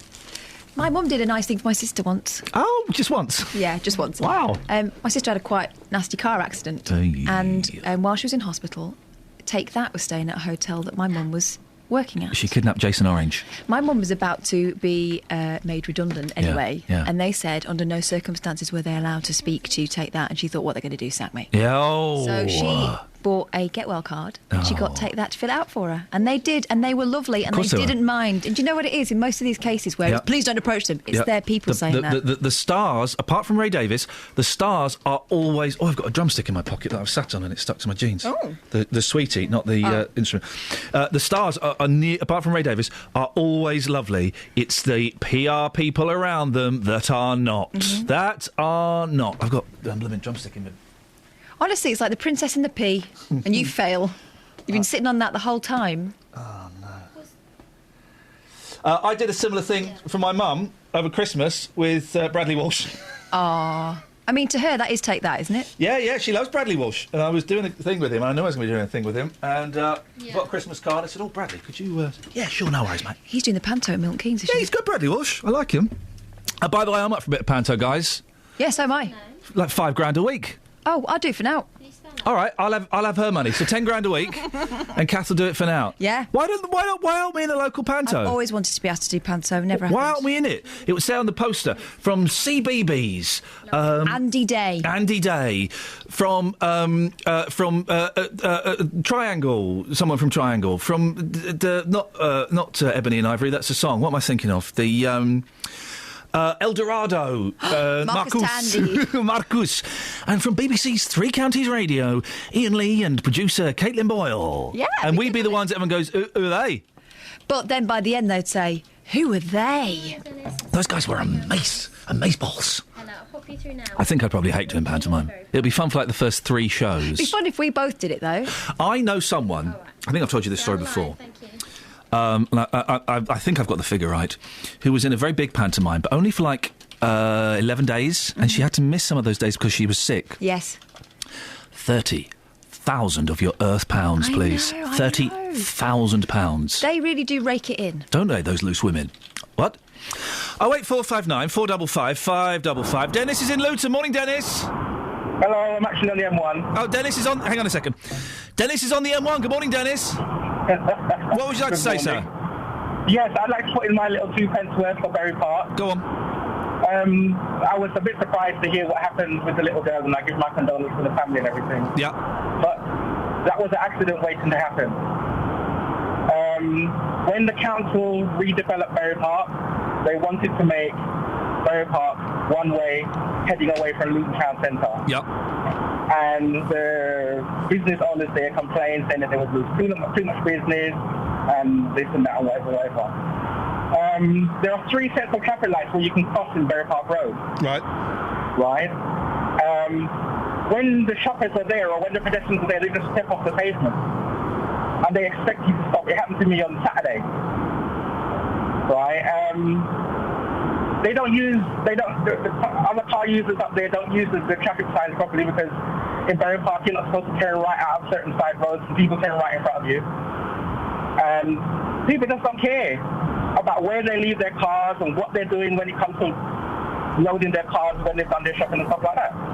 You know, so Berry Park, unfortunately, was an accident waiting to happen. Dennis, listen, I was going to ask you what you think needs to be done now, but the line is terrible, so I'm not going to. But thank you very much for your thoughts on that, please. I'm reading. I'm kind of during the news and the travel and stuff. I'm just obsessing about Robin Williams now. I'm trying to think of what the best Robin Williams film is. It's certainly not. But he made some rubbish. Let's be honest. Let's not turn this into a hagiography. Hagiography, guys. Anyone? Is a history that's written in favour of the person that you're writing about. It's a biography of a saint, but good guess. Yeah, but it's been used more widely since then. It's a biography of a saint. Okay. You carry on saying it, but it's not true. Anyway, any more? Are you controlling me? A bit, yeah. Oh. I think Dead Poets Society was a belter. Dead Poets Society was great. He made some rubbish. RV, Patch Adams. But he did make some great stuff. You've got to keep the money coming in. You've got to keep you've got to keep the money coming in. I remember at university being obsessed with the Live at the Met concert of him doing stand up. Brilliant. I've seen that. Oh, it's brilliant, brilliant. I think that was when he was off his face because he's mental in it, but he's brilliant. Well, that always made me uncomfortable. I didn't like it. He's very good, but very sweaty. The World According to Garp. Oh, is an obscure one, but a good one. I've seen that. And there's another one. There's another one where he plays like a Russian who's trying to defect to the States. I can't think what it is. Anyway, and Good Morning Vietnam. They don't show that on telly anymore, Good Morning. I remember going to the pictures to see that, and they don't put it on the telly anymore. I wonder why. Now. They might. Well, yeah, there'll be a rush of that. Dennis is on the line. Morning, Dennis. Good morning. Are you phoning in to talk about autographs? Yes. You're going to talk about Lon Chaney Jr.? No, I'm not. Oh. I'm going to say to you, why do you want to collect somebody's name on a bit of paper? If it was on a cheque, I could understand it. Well, I've got a cheque signed by Brian Wilson of the Beach Boys, actually. Yeah, but my best autograph I ever had was the registrar on my marriage certificate. It's the what, sorry? The registrar on my marriage Dennis, certificate. why? Listen, mate, you've had the anniversary. You haven't got to do this anymore for another 12 months. I'm trying to say to you, why are you worried about bits of paper with somebody's name on? Do you know what? Go on, cut me off. No. I've never said this before. I'm probably never going to say it again. Dennis, that's an excellent question. What? I don't know why we're interested in someone's name written on a bit of paper. Yeah, because, you wouldn't be able to read mine to start with because it's just scroll. I think we're interested in it because we can't take any other bits of them off. Sorry? I don't Well, it's illegal, isn't it, to take hair or any other memento of a person. But why would you... Why is someone writing their name on a bit of paper... It's Ev, you've met them. But I didn't meet Jackie Chan. Well, then. Don't count. Were autographs more important before photographs? Oh, yeah. So they were like the original... Selfies. Yeah. Oh, for goodness sakes. Dennis, you see what you've done there? You've asked a decent... Look at him cackling like he's about to take over the world. Just 'cause he knows we're right. He did a good question on the show. Dennis! Good night. Ta-ta. It's a good point. Why someone... it's an odd thing, isn't it? People will pay... if you had a Beatles record signed by all four Beatles, that's 20 grand. That's £20,000 easily. Well, that's why some people collect autographs. There are other people who've got things like that and they would never part with them. He's made me question my whole raison d'etre. I don't know why I'd want... As a collector. As a human being. Mm. Why would I want those things? Why would I want someone's signature? Who's the guy who wrote Bugsy Malone? Sorry? Paul Williams? And he wrote other things. I don't know. Who wrote Bugsy Malone? Paul Williams wrote the music to Bugsy Malone. Tim Rice. Tim Rice. That fella. I was with him once down the street. What? And we got hounded by professional autograph. Oh, those people are weird. Those, yeah. if you ever do anything at Broadcasting House and you come out, then those freaks are there. Those freaks once thought I was the singer from Blur. What? Yeah, I know. Damon Albarn. I know, because they're professionals. They don't, unless it's a big star, they don't really know who you are. They just see you coming out, and someone will go, "Oh, it's him." And so someone said, "Oh, yes, it's him." You signed it, right? The singer from Blur. Of course, I totally signed it, Damon Albarn. Of course I did. And those people, they don't want you to put to Steve or to Kelly because then they can't trade it or sell it. Yeah. If it's personalised, they don't get as much money for it. Whereas if it's just a generic... That's what they were doing with Tim Rice. Wow, wowzers. There you go then, autographs. Sorted. Okay. I put it on Facebook. Okay. Hey, we could talk about what Danny's doing. Oh, yes! What is Danny doing? She's going to find out the mystery of Abbots Langley Fire Brigade. I don't know if we want to get involved in that shizzle. For those who don't know, it's popped up in the Nick... I must have missed that episode of the Nick Coffer show.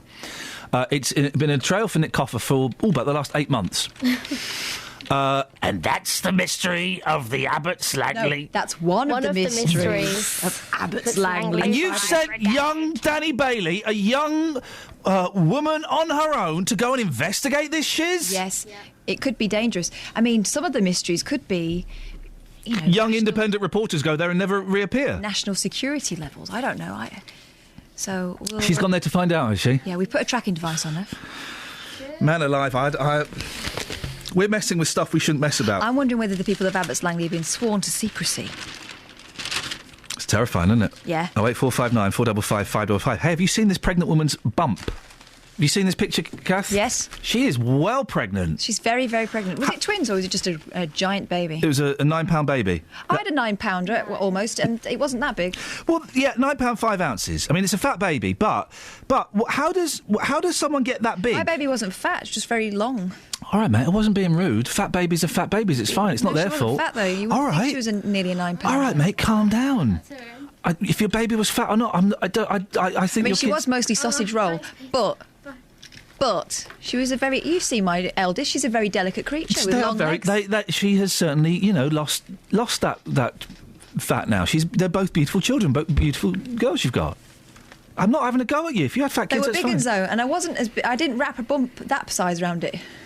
The arrival of your first baby is a massive moment for any mother. For Laura Carpenter Beck, the enormity of it all was too plain to see. Her baby bump swelled to 55 inches. She piled on 6 stone 9 pounds, shot up 5 dress sizes, and even feared she would be crushed by the weight when she lay on her back. That sounds quite extreme. I don't think she's going to be crushed. Was it just one baby? Yeah, one big fat baby. Wow. What? What? Was it all okay? I'm not making a judgment on the baby. Babies are quite often big and fat. That's not a bad thing to say, is it? Why is that bad? Oh, what have I done now? It just feels personal, that's all. I'm not having a go at your kids. I've met your kids, and I thought one of them was delightful. The other one I wasn't so sure about. I'm not saying which. Both of them were wonderful children, beautiful children. And I'm not having a go at you because you have fat babies. I'm not. They weren't fat. I don't know. They were heavy, but you wouldn't know it to look at them. One of my boys was massive when he popped out. Big fella. Big fella. Which one? The second one. Really? Yeah, big fella. He still is quite big, to be fair. He's massive, isn't he? I thought he was the eldest at first. I know, he's massive, isn't he? It's weird. Your daughters are beautiful and wonderful human beings, and naturally, certainly someone in that household is doing a great job. I suspect it's your husband is having the major influence there because they are such charming young women with a fantastic sense of humour and a real purpose. No, one of them's a bit rude. Oh, right, that's yours then, yeah. Travel news for beds, cards and bugs. BBC Three Counties Radio. Looking very heavy on the Great North Road approaching the Black Cat roundabout at the moment on the speed sensors. And one lane's closed on the M25 heading anti-clockwise between junction 19 at Watford and junction 18 for Chorleywood. Long delays at the moment back to junction 22 for the M1. Looking very slow following an accident there. The A414 is looking quite slow as well around the Park Street roundabout. And very slow moving on Barnet Bypass heading southbound on camera between Stirling Corner and Mill Hill Circus. Services suspended on the Bakerloo line at the moment between Queen's Park and Harrow and the Wildstone due to a signal failure. Nicola Richards, BBC Three Counties Radio. Thank you very much. 7:46. It's Tuesday the 12th of August. I'm Iain Lee. These are your headlines on BBC Three Counties Radio. Business leaders in the Berry Park area of Luton say they warned councillors about a road where a 3-year-old girl died.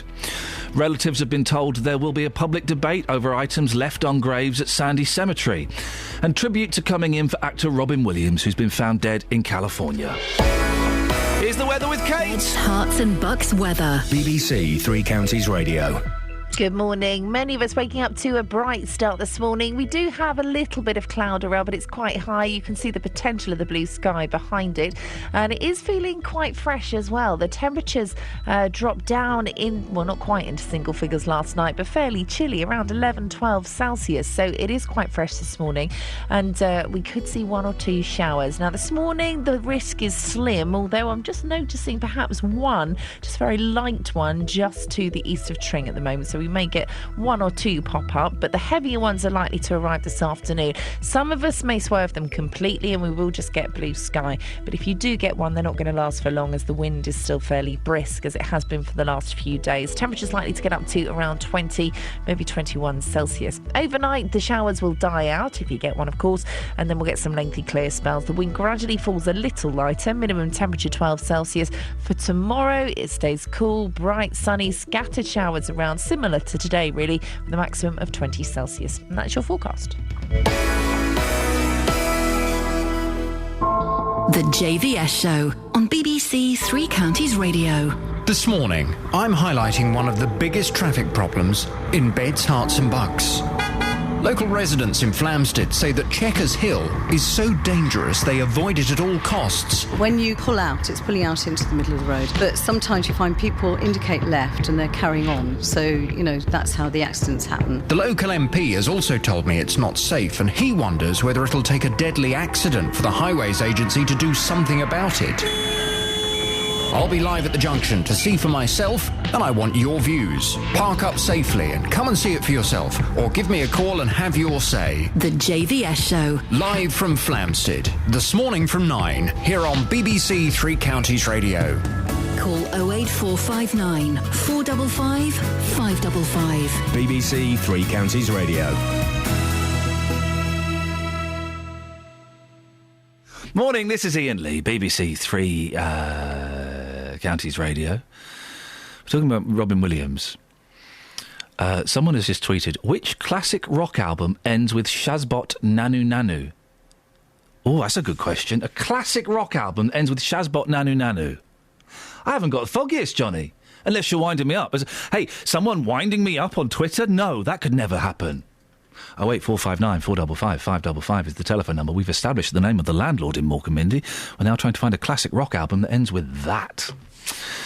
Now, it's a traffic-heavy day here on BBC Three Counties Radio. If you've driven down the A5 from the M1 at Junction 9 in Hertfordshire towards Dunstable, I was driving down there the other day, you'll know there are a few dodgy junctions serving the villages along that main road. Well, later this morning, JVS will be live at one of them at Flamstead. But first, we can highlight an issue that was brought to us as part of our big tour. We're featuring Flamstead and Markyate on our big tour of Beds, Herts and Bucks. And Sheila Pilkington lives in Markyate and is worried about a major set of traffic lights. Good morning, Sheila. Good morning. What's your beef with the traffic lights? Well, there's a long-standing issue, which is in connection with the right turn if you're coming in from Dunstable, yep, where there appears to be a right filter turn, but there is no protection for that turn. We've been urging them to at least put a notice up saying that you don't have the right of way when you turn right. But the more immediate one is one which has been caused by the installation of a new electric cable. The people doing the installation cut through the sensor for the traffic lights opposite our house in the High Street. Oh. And it means that unless you pull right onto the sensor at the traffic lights virtually, the traffic lights don't change for you when you want to leave the village. Oh. And how long's that been going on for? Since about the 4th of April. Oh, so quite a while then? Yes. And have you spoken to the council? Have you spoken to the company that did the work? Yes, there's a string of contacts with people and it's gone round and round in circles. And the ultimate decision we've come to at the moment is that the sensor's got to be replaced, which is like a piece of wire under the road. They sawed through it. That's got to be replaced, but because the standard for the depth of the sensor has been changed, they're going to change not only the one that's broken, but the other one that's still working. Right. which means that they'll have to dig up the road. Oh, fantastic. But any idea when this is going to happen, Sheila? Because it's been going on for a while. No. What's happened, what we've done as local people, and I didn't personally do it, we've put notices on the traffic lights to warn people to pull forward to the sensor, because the traffic was getting held up there and people going through the red light ultimately. So who put the signs up? Neighbours. Well, good for them. Good for them, and shame on the council for not, putting up a temporary sign themselves. Well, you try and get someone to move on a sign. It's not easy. Yeah, oh boy, the checklists that has to go through to do that. Do you know, are the council aware of the sign? Oh yes. And they're happy with it. Well, the gentleman that came to see what was going wrong and deal with it said he'd turn a blind eye. Oh, okay. Because it was achieving what was necessary. Yeah. We asked the Highways Agency to come on the show. They said no. Yeah. They sent us a statement. Have a listen to this. We've been made aware of a fault with the traffic lights on the A5 at Markyate. An engineer has identified an electrical fault where one of the traffic light loops has been damaged. We are working with our service providers to investigate the issue and resolve the problem as soon as possible. Yeah. Doesn't really say a lot, does it? No. They've been made aware since, I say, the beginning of April when it happened. Gosh. Well, listen, Sheila, do keep in touch. Let us know how things go. Well done on whoever put up that sign. It shows a little bit of initiative that's perhaps lacking from some authorities, and fingers crossed it gets sorted out soon. Yeah, it's been a long time. Isn't it just? Sheila, thank you very much for your time this morning. Sheila Pilkington lives in Markyate. And don't forget that Jonathan will be further down the A5 at Flampstead from 9. 08459 455 555. Pat's in Houghton Regis. Morning, Pat. Good morning, Ian. Pat, what have you got for us? Yes, over the tragic accident in Bury Park. Yes, very sad. Yeah, it is very sad. And I think a lot has led up to that, where businesses, council, the police and people, car users in that area, need to look now at what they do in that area themselves. I mean, the businesses, if they rain those shop fronts back to where they should be, you've got more pedestrian space then. Would that have changed things, having more pedestrian space? Because as far as I'm aware, and do you know what, I've driven up and down there a lot. I've not walked up and down there, and maybe I should. As far as I'm aware, a lot of people have said the problem is the delineation between the pavement and the road, that it's not necessarily quite clear. Well, if you imagine the shop fronts being out too far, and then you're squeezing up the pedestrian even more, because it is a busy shopping area, they're pushing them towards the road, aren't they? Yeah. So you could probably put some fencing along the curb edge, leading up and opening up to crossing areas, crossing points. You've also got the bad parking problems there, where the drivers are responsible for that. They park on double yellow lines. They don't care where they park. They park near joining roads, joining other roads, within corners, etc., not giving any visual calm for anybody going through Bury Park. So there's a lot there. It's the businesses, it's the shoppers. A lot of people have got to take, not responsibility for the accident, but responsibility for improving that area, more so now. And the police have a part to play as well, because I've seen them go past and not do much about the poor parking down there. There are traffic offences happening all the time. It is. Listen, you're right. Someone who's driven down there, it is very, very busy, and it can be a nightmare at certain times of the day, can't it? It can. It is a nightmare. Pat, hang on a second, Pat. I'm confused. Yeah. Are we agreeing about something? Yeah, I could agree with you sometimes. Yeah. Wow, this is unprecedented, Pat. Nice to talk to you. Thank you very much indeed. I'm agreeing with Pat in Houghton Regis. Who'd have thunk it? 08459 455 555. Let's have a quick look at the front pages of some of the other papers. Have we got some texts, Kath? Do you want to have a little Go on then. This is from Shell. She says, I'm really sorry about the young girl in Bury Park, but like that gentleman said, it was an accident waiting to happen.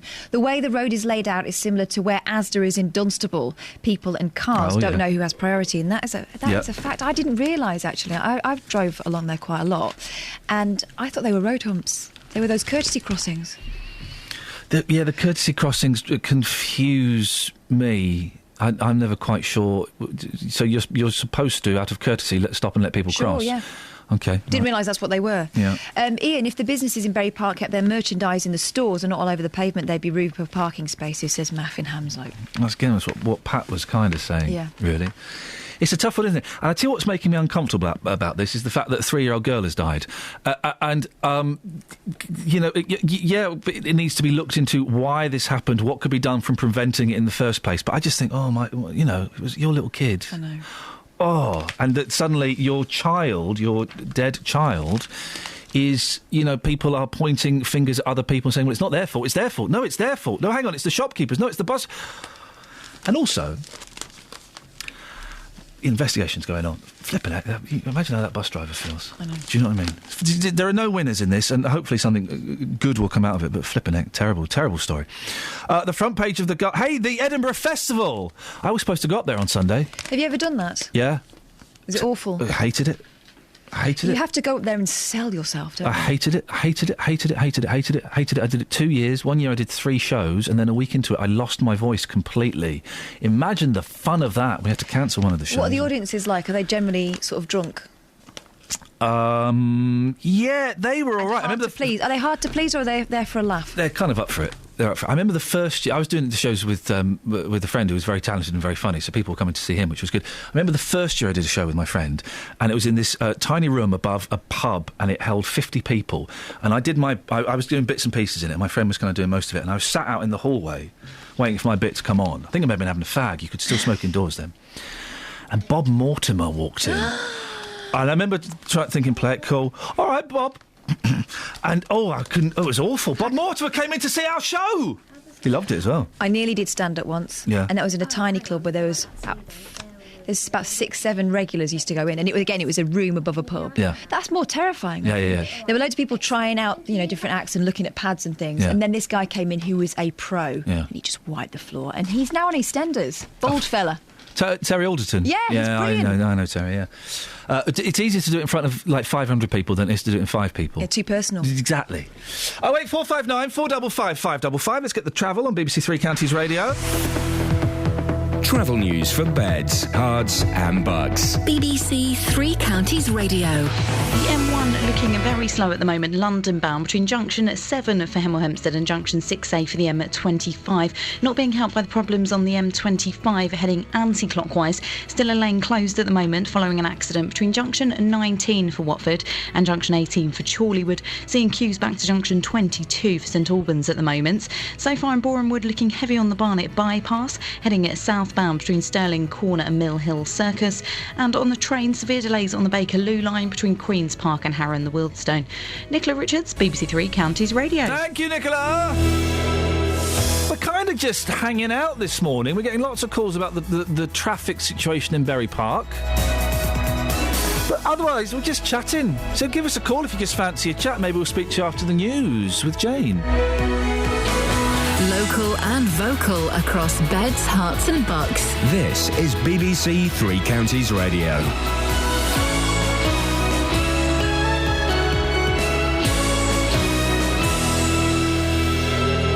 It's 8 o'clock. I'm Jane Killick. The headlines. Call for something to be done about a road in Luton where a 3-year-old was killed.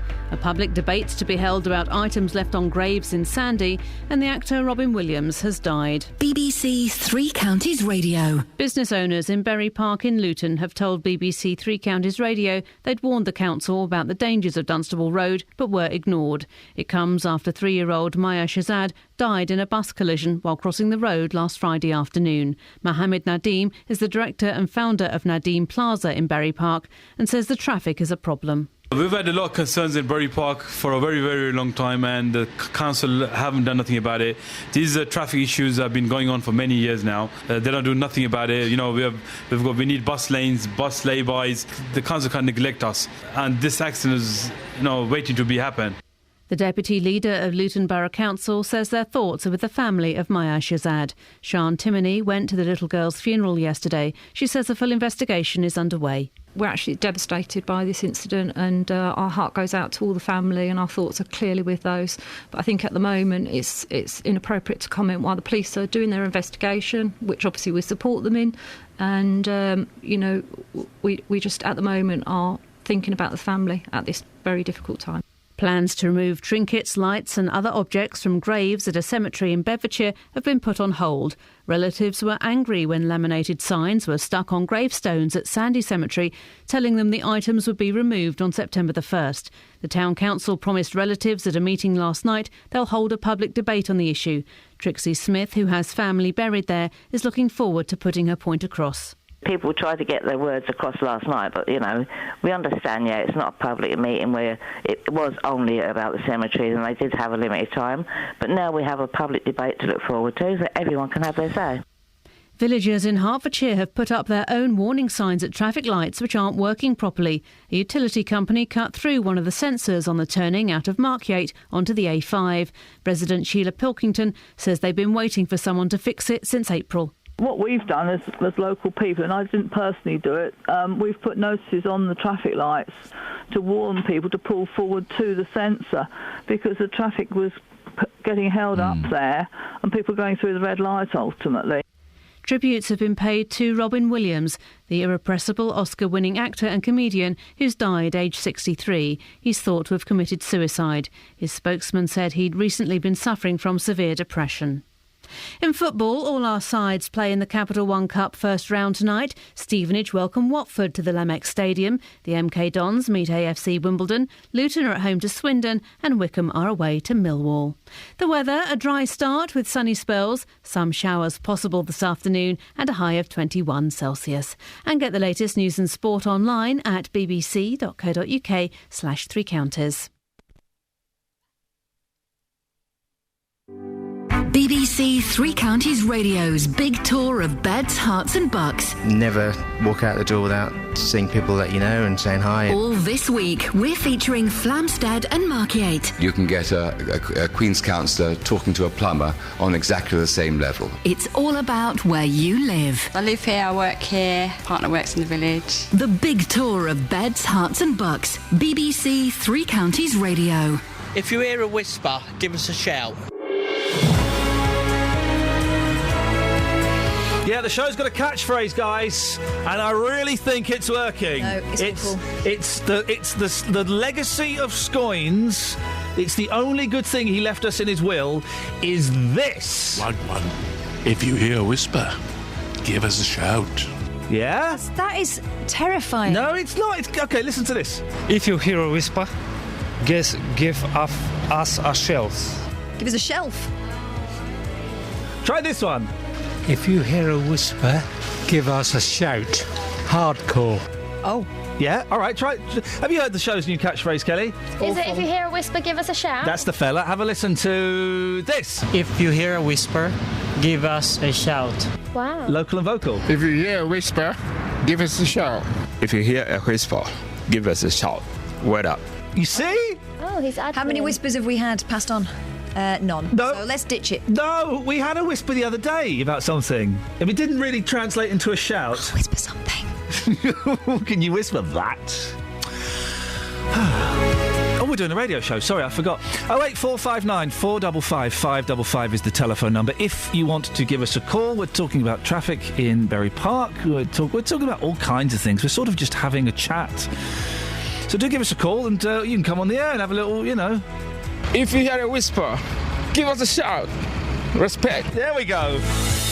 Across beds, hearts and bucks. This is BBC Three Counties Radio. Now, business owners in Bury Park have told this programme they've been warning the council for years about the dangerous roads in the area, but say they were repeatedly ignored. This comes after 3-year-old Maya Shazad died in a bus collision while crossing the Dunstable Road. Courtesy crossings in the area have proved particularly unpopular with residents. I think the problem with courtesy crossings is most people don't really know what they are. Well, Stephen Webb is from the Institute of Higher Engineers. Good morning, Stephen. Hi there, Stephen, I know you're not familiar with this particular layout or this particular accident, but the courtesy crossings seem to be the problem, and it's a big controversial thing here in Beds, Herts and Bucks. These are kind of the red brick raised lumps in the road, are they? I'm not sure. I mean, are you talking about sort of road humps or traffic calming, or are we talking about uncontrolled crossings? Well, I'm not totally sure. The phrase that has been used by various councils here is courtesy crossings, where it's assumed that a driver is going to stop for a pedestrian. Right, okay. Yeah, so I think you're probably talking about sort of the raised hump crossings. I think that's what they are, yes. Yeah. I mean, obviously, when it comes to considering crossing types, generally crossings are provided to give a safer passage across the highway. There's no single correct solution to providing crossings, but obviously much depends on the site specifics. I'm obviously not aware of what's on the actual site in Luton. But in general, do these crossings seem to work? As a driver, I'm not quite sure what I'm supposed to do. Right. Well, if you think of the different types of crossings, you've obviously got uncontrolled crossings, which are effectively a drop in the pavement, and the pedestrian crosses and gives way to traffic. Then you've obviously got the formal types of crossings, which are zebras and signalised crossings. What the raised tables do is obviously offer some sort of traffic calming measure to aid those uncontrolled crossings. So they are widely used in local authorities to provide what they consider to be a safer passage across the highway. It's worth considering, obviously, that without any sort of crossing facilities, people still do cross in an uncontrolled environment. So the main objective is to try and provide a safer passage. Why have these raised crossings become so popular recently, as opposed to zebra crossings or other pedestrian crossings? There's lots of site characteristics which need to be understood. Right. The government basically provides best practice guidance to highway authorities and designers. And this basically depicts an option assessment which should be carried out. Things like the traffic speed of the site in question is a key factor. The traffic flow, obviously, if there's a number of vehicles passing, will pedestrians be able to safely cross? Will they find a gap in the traffic? The perception for pedestrians is massively important. Will they deem the crossing to be safe? And also, is it on existing desire lines?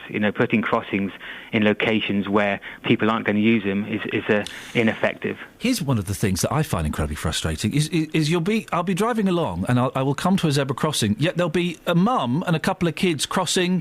About 20 feet away from the zebra crossing. That's exactly it. I mean, the effective site assessment, if you don't go out and carry a necessary and effective assessment, then you're wasting the taxpayers' money, and also you could potentially be putting in a crossing in an ineffective place.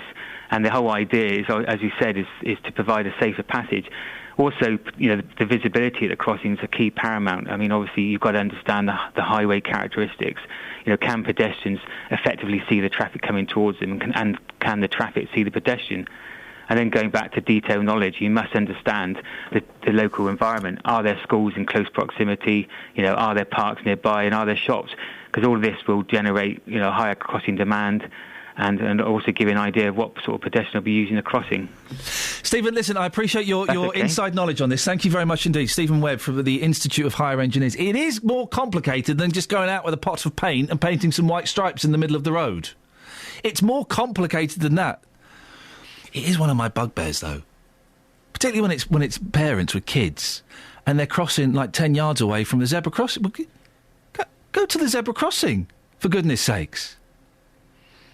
Do you know? Have you seen that? It also drives me crackers when we are standing at waiting for the lights to change with my children, and someone will plough straight through, another pedestrian. You think, thanks very much, you've just demonstrated something that I'm trying to drill out of them. Now, one of the things we've learnt on this show is that cars don't need to stop at a zebra crossing until your foot is on the zebra crossing. We've learnt that. Thank you very much. I was a quarter of the way across a zebra crossing yesterday with my two boys. And I started crossing because there was a car coming, but it was slowing down. Yes. We just carried on, but really slowly. And he just carried on through the zebra crossing. And he gave me a really filthy look. And I actually mouthed the shopkeeper, the landlord's name from Morecambe Mindy. I couldn't believe it. And he looked at me like I was doing something wrong. And particularly when I'm with the boys, not so much on my own, I'm ashamed to say, particularly when I'm with the boys, road crossing is one of the big things we do with them. Hold hands, you stop, you do the green cross code. We always cross at a zebra crossing, we always wait for the lights to change. And he was looking at me. From when I've been little, we've always looked for the stripes. If you want to cross a road, look for the stripes. Yeah. And they wait, and they know to wait for the cars to stop. And so if someone else comes along and, crosses further along and stuff, it confuses them. Kids need black and white, don't they? Literally, they need the black and white. Literally the black and white. Thank you very much. Ramesh is in Luton on Berry Park. Morning, Ramesh. Good morning, sir. Now, what would you like to say about this situation? Yeah, I told you so it's going to happen, so it's to happen now. Yes, you did. You spoke to us a while ago, yes. I got a 5-point program for you. Number one, we should have a proper bus stops there. Yeah. Yes. Number 2, proper zebra crossing. Yep. The road should be widened. And is that number 3? Number 3, yeah. Yep. Number 4, the shopkeeper should be controlled. You know how much display they can put on the. Yeah, this has been a bit. I need to go down there with fresh. I need to walk down there walk because down there, my friend. Yeah, I fully intend to, because the amount of space that the shopkeepers are taking up has been a big bone of contention this morning. You got to walk down there and have a look. You can't even move in there. Number 5, all these, the roadside sellers there. Anybody can sell anything there, and any time. That should be stopped. Okay, and you think that would help things? Oh, yeah, of course. But you told us a long time ago that you were worried something was going to happen. Yeah, that's right. Ramesh, listen, this story will continue, and we shall keep covering it here on BBC Three Counties Radio. Thank you very much. 08459 455 555. Let's have a look at some of Britain's least popular newspapers. Let's start with The Times. Jets ready for combat. Oh, Kelly just tapped me on the shoulder. And I looked over, but she was doing it. She was on the other shoulder. That was brilliant, mate. I've not fallen for that for years. You're welcome. Nice one, man. Thank you. Oh, that's really made my day. Oh, how lovely. She tapped my right shoulder. I looked round. She was on the left. That's in the Dad's Book of Tricks, including what's that on your shirt? Whoop! The kids don't fall for the shoulder thing, though. Don't they? They don't understand. It's like doing magic to a child. Children don't understand. Or Justin. Well, yeah, Justin is full of wonder, but kids don't understand physics. So they don't know that it's odd that you've made a coin disappear and it comes out from behind their ear, because they don't understand. They don't know enough of the world. And they think it's magic anyway. They don't know the rules of the world. Exactly. That's the problem. The front pages are all really miserable, to be honest. Oh, hang on. We did this yesterday. This is from the Telegraph. Deck chairs widened to cater for the growing beach bums. We did that yesterday, guys. All newspapers do is recycle other newspapers' news, and all local radio breakfast shows do is recycle newspapers' news. Apart from us, we make stuff up. Apart from us, yeah. That's what I meant. Yeah. Apart from us, we make stuff up. We just make it up. Well, no, we don't make it up, Catherine. Okay. No, we have a team of hardened journalists who go out and they sniff out stories. What's this behind your ear? A coin. How did you do that? There's nothing in the papers of it's all Robin Williams. Which war are we talking about now? Gaza now. It'd be Iraq again. It's Iraq in some. It's Gaza in some. It's a depressing place to be, isn't it? It's a depressing place to be, the world at the moment. Give us a call. 08459 455 555 is the telephone number. We're talking about Berry Park. We're talking about traffic. We're talking about autographs as well. Dennis came up with a surprisingly good question. Why on earth are people interested in having an autograph? I can't quite get my head around. I think it's because it's still frowned upon to chip things off celebrities. Until afterwards, that barber who claimed to have cut Elvis's fringe, he's selling it lock by lock. I nearly bought a badge on eBay for a lot of money that was purported to have some of the monkey's hair on it. Head hair on it. Why would they have a badge on their hair? No, what? Is it a brooch? The hair? No, it's like from the 60s, like Mickey's hair. And it had a bit of Mickey's hair on it. Oh. Yeah. And I nearly paid $200 for it. Right, OK, well, that's got to stop. Sorry? Yeah. What? That's got to stop right there. Oh, Mum. Travel news for beds, cards and bugs. BBC Three Counties Radio. The M1 London bound looking very heavy on the sensors between junction 7 at Hemel Hempstead and junction 6A for the M25. It's not being helped by the problems on the M25 heading anti-clockwise. Severe delays at the moment of well over an hour between junction 19 at Watford and junction 18 for Chorleywood. Now busy to junction 22 for St Albans following an accident that happened earlier on. Emergency repairs are now taking place. Take a look in Park Street. The A414 looking quite slow around the Park Street roundabout at the moment, and severe delays on the Bakerloo line between Queen's Park and Harrow and the Wealdstone following a signal failure earlier. Nicola Richards, BBC Three Counties Radio. Thank you very much.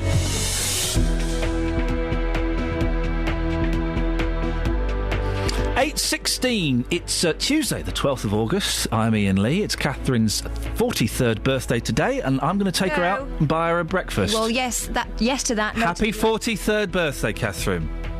And that's me being generous. These are your headlines on BBC Three Counties Radio. It's claimed Luton Council were warned about the dangers of a road where a 3-year-old girl was killed on Friday. Relatives have been told there will be a public debate over items left on graves at Sandy Cemetery. And comic actor Robin Williams, has died at the age of 63 in an apparent suicide. BBC Three Counties Radio.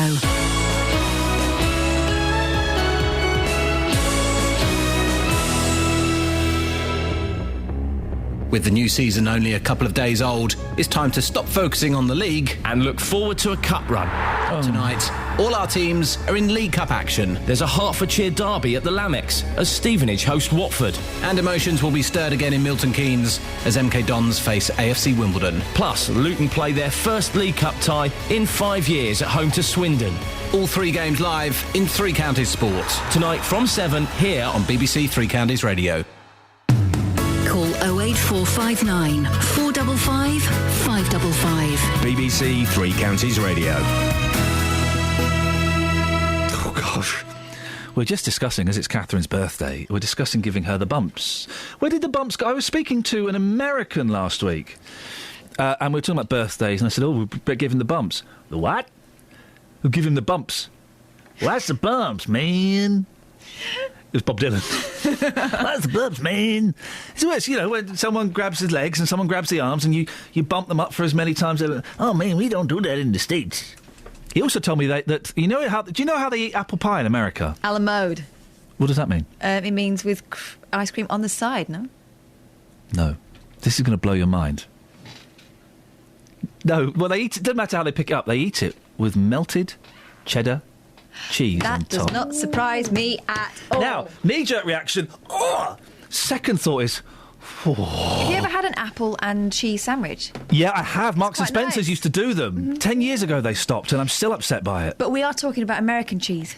No, he says they get proper cheddar cheese. They managed to source it. They gave me proper cheddar cheese in a recent trip to America. Cheddar cheese? It was American spreadable. or otherwise? It was spreadable. And it was orange, like Red Leicester.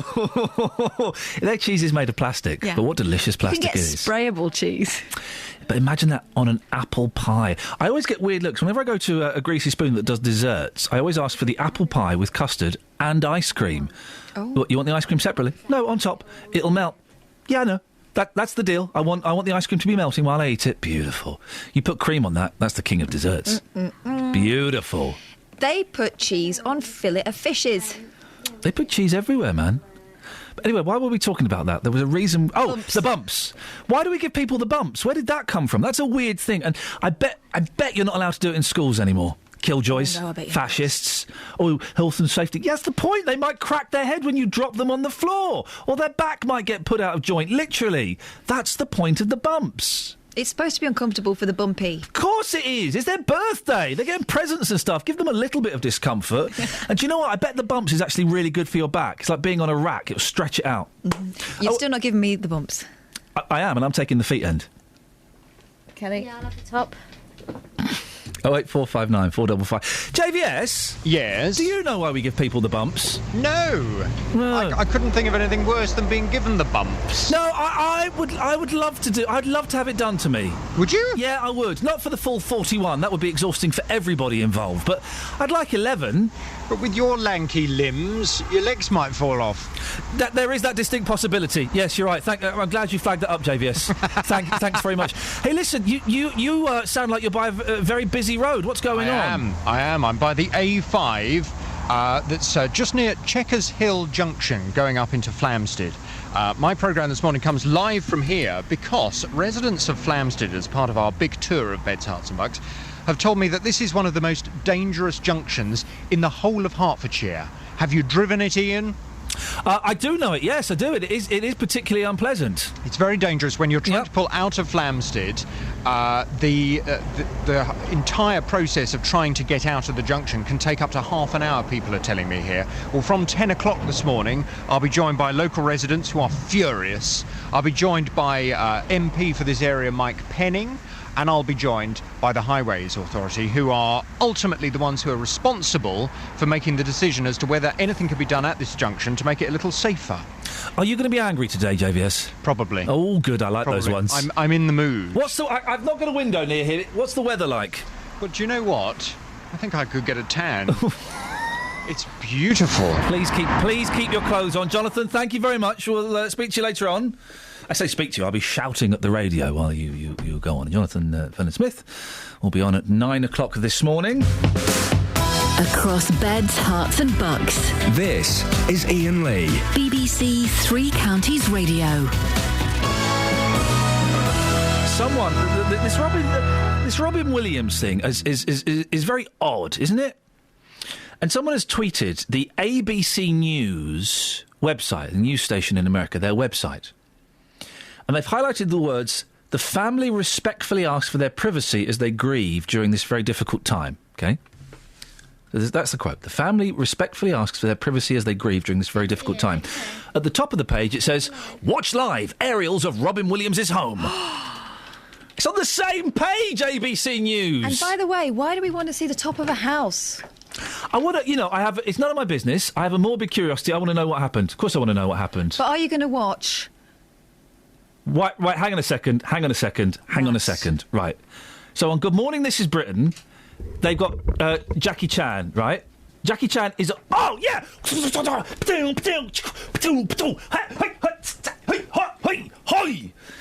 Look at that, looks like the best film ever made. And I think he's in his 70s, isn't he, Jackie? I think he's 72 or something. He certainly is limber. Look at that, look at him, he's beating them up with, just poles. And an umbrella, he's got an umbrella! That's how good he is, right? Oh. But Jackie Chan would beat him with some nunchucks. Anyway. That looks awesome. Bruce Lee would not be messing about with implements. No. Right, so they've got Jackie Chan, and by the way, what my friend told me, judging from the outfit, could possibly be true. Uh-huh. He likes a hat. Jackie Chan is on there. Looks like someone sat on that Panama. Right. All we've had is Dennis in Dunstable. I'm just saying, guys, raise your game a bit. Imagine if we'd have had Jackie Chan on here. Mm. Could have done a fight with him in the car park or something. I love Jackie Chan. Do you like Jackie Chan, Steve? Yeah, I used to live in Hong Kong, and his movies are freaking awesome. It's always great to watch one of those and see him performing back there. Mind you, Hong Kong seems to change by the fortnight, so it's always interesting to see what new buildings have popped up. I've only been to Hong Kong once, and I went to Hong Kong I think it was before we gave it back. It would have been... It was 97 when we gave it back. Oh, so no, in that case it was Chinese. I went in about 99 or maybe 2000. Oh, right, no, it was owned by the Chinese then. Oh, blimey. They were... Yeah, actually, you're right. They were slowly getting rid of the phone boxes and the telephone... The pillar boxes. But I love a bit of Jackie Chan. Jackie Chan and Robin Williams, I think I'll be watching tonight. Steve, you've called in about Robin Williams. What would you like to say? Yeah, when I was working in California about 13 years ago... Hang on a second. Right, for those who don't know, Steve is a regular caller to the show. He's invented a machine that will keep the liver living when it's being transported from one... Yeah, Steve the genius, from one place to another. So he's invented a machine that will do that. He lived in Hong Kong, and now you worked in California. I don't want to start stroking my chin and saying Chinny wreck on, but... Sure. Are you a fantasist, Stephen? No, my first job out of Hong Kong, out of university was working for Kenwood, the appliance company. It's got a subsidiary in China, so I was lead designer on a bunch of products. And then a few years ago, during the recession, I was working for a startup. This is just early 2000s in California. It was a company called Photogenics that was a step between HP and Kodak. Yeah. Unfortunately, they crashed into the heart of the sun. But no, I'm afraid this is all true. Oh, go on then. Fantastic. I like your stories. Go on. Well, I used to go for coffee in a coffee shop in La Jolla, which is a beautiful little place just on the Californian coast. And I was in there one day, and Robin Williams popped in for a coffee. Man. And he was taking part in a race they have just along by Torrey Pines there, where they get an able-bodied individual and a disabled child, and they sort of have to do a random cycle race along the highway, and it's apparently something every year. So, he just sort of quietly popped in to just ask for a coffee, and of course I really held it together. I went up to him and said, I love your movie. And I bet he was all right with that, wasn't he? He was fabulous. He was really sweet. I'd just seen him in, I forget the name of the movie, but it's the one set in Alaska with Hilary Swank, where he actually plays a suspect killer, which was a real change for him. But I sort of waxed lyrical because I'd just seen him in Fisher King before I went out to the US as well. And he just sort of said what a joy it had been to work with Terry Gilliam on that movie. Oh, man, Steve, listen, I could talk to you all morning. No doubt we'll get your calls again about somewhere else you've been. Steve, thank you very much indeed. I'm only moving on because I've got a guest lined up, but thank you. What a lovely story. Last month, we were contacted by a number of people who'd found notes on the graves of their relatives in Sandy Cemetery. It basically said, trinkets, toys, ornaments and lighting must be removed. They were given the deadline of September the 1st, but some people went to a meeting at Sandy Council last night. Roy Johnson was one of them. Good morning, Roy. Roy, why did you decide to go last night? Roy, listen, it's not a great line. We'll try and get you back after the news at 1:30, because I want to hear what you have to say. So it's not a particularly great line, and we'll give you the time that you deserve. What a nice story there from Steve about Robin Williams. He's on the telly now. I'm spoilt for choice. My wife and kids are away. When the cat's away, the mice will be all over the shop. I've got a box set of 80s films that Catherine Boyle gave me for my birthday. I'm now officially younger than you. No. So I'm eyeing up Weird Science is the first one I'm going to watch from that. Excellent choice. Love a bit of Weird Science. I love that film. It's a great film. Excellent. Very funny. I remember it being quite an integral point of my teenage years for various different reasons. It was about hot women and computers. I was there. That little one looked like my first French boyfriend. Oh, really hairy? Well, he's hairy now, as Facebook told me. I wish I hadn't seen that. Oh, I know. So I've got that, but I might also have a little bit of Jackie Chan and a little bit of Robin Williams. I'm spoilt for choice, aren't I? I'm spoilt for choice, really. Oh, dear. 08459 455 555 is the telephone number. It's kind of a laid-back show this morning, so if you just want to call in for a chat in the last 30 minutes... Do you want me to make you a pie? What are you going to eat? Sorry? How long are they away? 2 weeks. What are you going to eat? 3 weeks. Oh, you'll waste away. No, you won't. You'll eat pizza. I will. I'll eat pizza. It's Tuesday, isn't it? Tonight. 2 for the price of. Oh, yeah. So I'll be having some of that. That'll last me tomorrow as well. Mm-hmm. You reckon? That takes me up to Thursday. I probably won't eat Thursday or Friday. Saturday, I'm in Birmingham, so I'll have a coffee on the way back. I'm sorted. Sounds like a healthy diet. I'm living the dream. Travel news for beds, cards and bugs. BBC Three Counties Radio. Severe delays at the moment on the M25 heading anti-clockwise, taking well over an hour to get through at the moment following an accident between junction 19 at Watford and junction 18 for Chorleywood. Congestion now back to junction 23 for the A1M, looking very slow. The A414 in Park Street, that's looking quite slow on the speed sensors just around the Park Street roundabout, and very slow moving on the North Orbital Road just off the M25. Taking a look at the Bakerloo line, severe delays still between the Queen's Park and Harrow and Wildstone, and that's following an earlier signal failure. Nicola Richards, BBC Three Counties Radio. Across beds, hearts and bugs. This is BBC Three Counties Radio.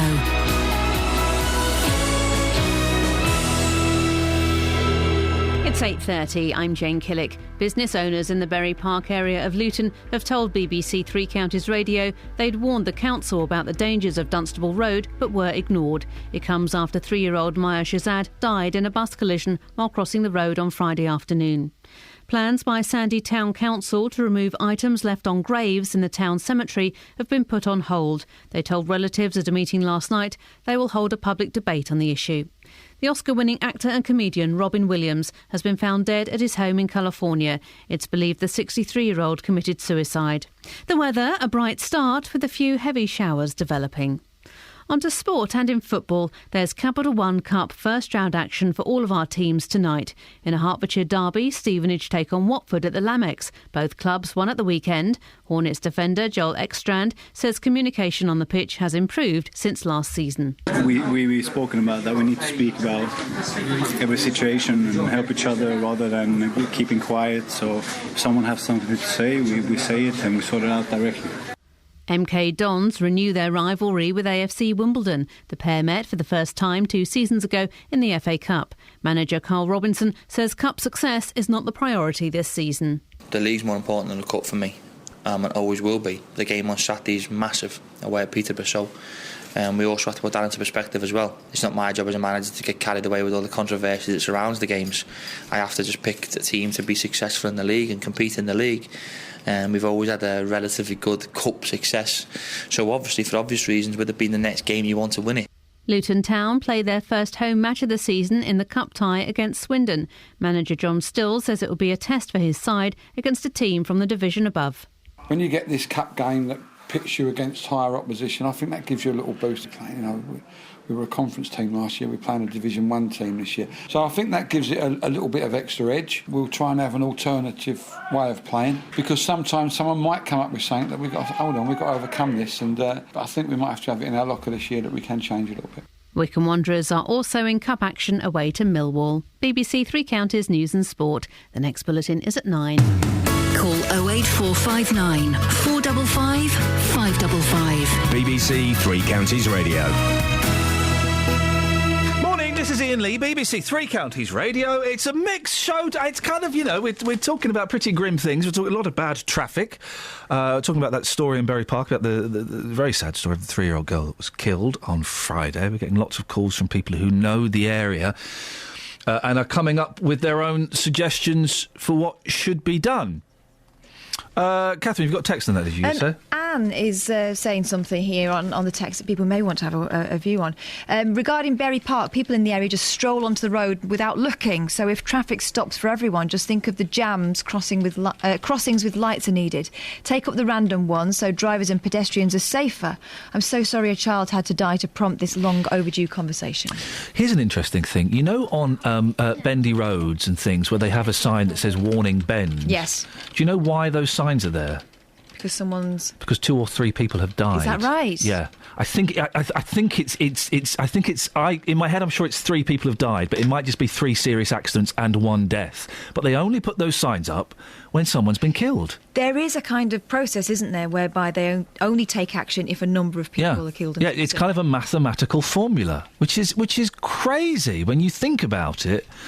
But then there are some people that argue that putting signs up, the whole nanny state thing, which I don't quite buy, really. Could have done with some signs for those courtesy crossings, though. As I say, I've been driving over them for ages, thinking they were road humps. Didn't realise that's what they were. Yeah, I don't really understand how they work. Matt's in Luton. Morning, Matt. Morning. Matt, what have you got for us? When I worked in Bury Park, I'm gone back a good few years, you were only allowed to put your wares, which is your stuff you're selling, a metre from the shop. Yeah. That's where it all started from. I'm not being a racist, but since the Asian people came to Bury Park, they park anywhere. They're allowed to park anywhere. They're allowed to put all their wares right out onto the curb. Well, yeah, that's. I don't think that's necessarily an Asian thing. Because I have seen people who are non-Asian parking where they, pretty much where they would like. But also, they're not breaking the rules. I would imagine they are allowed to put their wares where they put them. Well, why did they change the rules? Well, if the rules have been changed, and I'm assuming they have, then that is the council's responsibility, isn't it? Because you've got no place to walk when you go past all these greengrocer stores. I need to have a little walk down there. I've driven down there. I need to have a little walk down there. The thing I need to ask Robbie Williams. Yep. Mrs. Doubtfire. Yeah. Hello, dear. Oh, hello, dear. Oh, hello, Matt. My Scottish accent is probably better than Robin Williams' in that film. Your Scottish accent is rubbish. You can just about speak English like me. My dad's cousin played football for Aberdeen. Yes. And then Chelsea. Oh! Sad. Well. Oh, hello! You do Mrs. Doubtfire then, go on. Hello. My name is Mrs. Doubtfire. You said Mrs. Hellfire. All right, Hellfire. No, but it's Doubtfire. Right, do that again. Right, hang on. Listen to this, Kelly. This is brilliant. This is Matt. This is Matt being Mrs. Doubtfire. Go on. Hello. My name is Mrs. Doubtfire. That's good, isn't it? I think it's brilliant. Let's ask Kelly Betts. As good as Kenny Rogers would do it. Oh, for flipping it. Go on, Kelly. What do you reckon? What? What do you mean? What do I reckon? Well, what I'm asking for your opinion. If you were not to Lisa. If you were Louis Walsh, no, not Louis Walsh. If you were David Walliams on the X Factor, would He's you? not on the X Factor. The pop quiz. Britain's Got Mike Talent. Reed's pop quiz with Britain's Got Talent. Okay. Would Matt have got through with that? Very much. Bye-bye. Can you do it again, Matt? Hello, my name is Mrs. Delphire. Kath, put your headphones It's on. getting better. Let's bring Catherine. Matt is calling in and doing a Mrs. Doubtfire impression. Oh, lovely. Yeah, it really is lovely. Matt, it's getting better with each turn, but it's still pretty ropey. Matt, You're taking a mic. Yes, I am. Away you go, Matt. Hello, my name is Mrs. Delphire. Oh, that's beautiful. Yeah, but What do you mean beautiful? That's absolutely brilliant. Let me sick you like you don't appreciate talent. Wow. Where did that come from? What Hey, I Matt, like you know it's the my most- birthday. What I like the most is the contrast in Matt's real voice. Yes. Wow, he just completely owned me on my birthday. He totally did. That impression was ropey. I'd like to hear Matt Miss Doubtfire's impression of Matt. That's too much of a head mess. Don't mess with my head, baby. Yes. 08459 455 555. You can call if you want to do a Mrs. Doubtfire. You're more than welcome to. You can call in and do a Mrs. Doubtfire. And yeah, Mrs. Doubtfire was Irish. Was she Irish or Scottish? Scottish. He was doing an Irish. Unbelievable. We're also talking about autographs. I got Jackie Chan's autograph yesterday. Yeah, Jackie Chan's autograph. What am I doing today? I'm buying a frame for it. I'm so excited. I became a 15-year-old fanboy. Jackie Chan, of course, the Chinese kung fu movie star. He's brilliant. Brilliant. I was texting all my mates. My wife got me Jackie Chan's autograph. Oh, that's well cool. You can call in and let us know whose autographs you've got and why they're so special to you. Jackie Chan and the Monkeys, they're the ones for me. But also, we're trying to work out as well why having someone's autograph is so important. Why does it mean anything? My mum's got an autograph book from the 60s, and it's got Tom Jones, when he used to have a ponytail, apparently, and it's got other people in there. But most of them, we don't know, we can't remember who they are. So why is having an autograph such a special thing? Did you know Tom Jones used to have a ponytail? Did he? My mum constantly tells this story. When she gets her autograph book out. By the way, guys, I hope the care home where my mum is, I hope they find my Mastermind trophy pretty sharpish. Oh. When that was there yesterday, I was going to show the boys. It wasn't on the windowsill. Hope they find it pretty sharpish, guys. All right. Did you get a tie? Mastermind tie? Yeah, when one of my teachers was on, like, proper Mastermind, not Celebrity. Mate, no, I'm going to stop you there. I beat Scott Mills. Yeah, I beat a Nolan. I beat Jimmy McGovern. He's intelligent. Yeah. So when my teacher was on the real one, he came back with an array of Mastermind ties. I won a trophy, I won glory, I won respect. That's all I needed. I got 2 questions right on University Challenge last night. Someone obviously pulled out, because I got a call quite short notice to do Mastermind, and I was the only one that didn't have a rehearsal, not of the questions, but of the sitting down and having a chat. I was the only one, because they always thought, oh, well, we won't keep him for long. No Marlon Dingle. So they Exactly. thought, what's the nearest? And I sat down, and it's Humphreys, right? Yes. Yeah, that's his thing. First question, right? Oh, so it's friendly chat. So Scott Mills, what's he like working on Radio 1? So Nolan, what was it like being a Nolan? So Jimmy McGovern, what was it like writing Cracker? Me, first question. So, the 11 o'clock show, how on earth was that allowed to go on television? That's him trying to sound down with the kids, but actually sounding like he's telling you off. He was telling me off. Yeah. Anyway, what were you saying? Ties. No, I won a trophy, which has gone missing. Okay, Dave. What's it look like? A chair? No, it's not particularly nice. Thanks, Dave. But I won that. I'll have to go on again and win another one. It's being used as a doorstop somewhere in that home. It probably is. Martin's in Luton. Good morning, Martin. Oh, good morning. There was a point to that conversation. I cannot, for the life of me, remember what it was, so we'll move on. You've called in about Berry Park. Yeah, that's right. What I wanted to say was that when they first did it, they put in all these, what I considered to be speed humps in red brick. And I was finding that, I mean, I don't travel through there an awful lot, but I was finding that people walking straight out in the road in front of me, treating them as zebra crossings.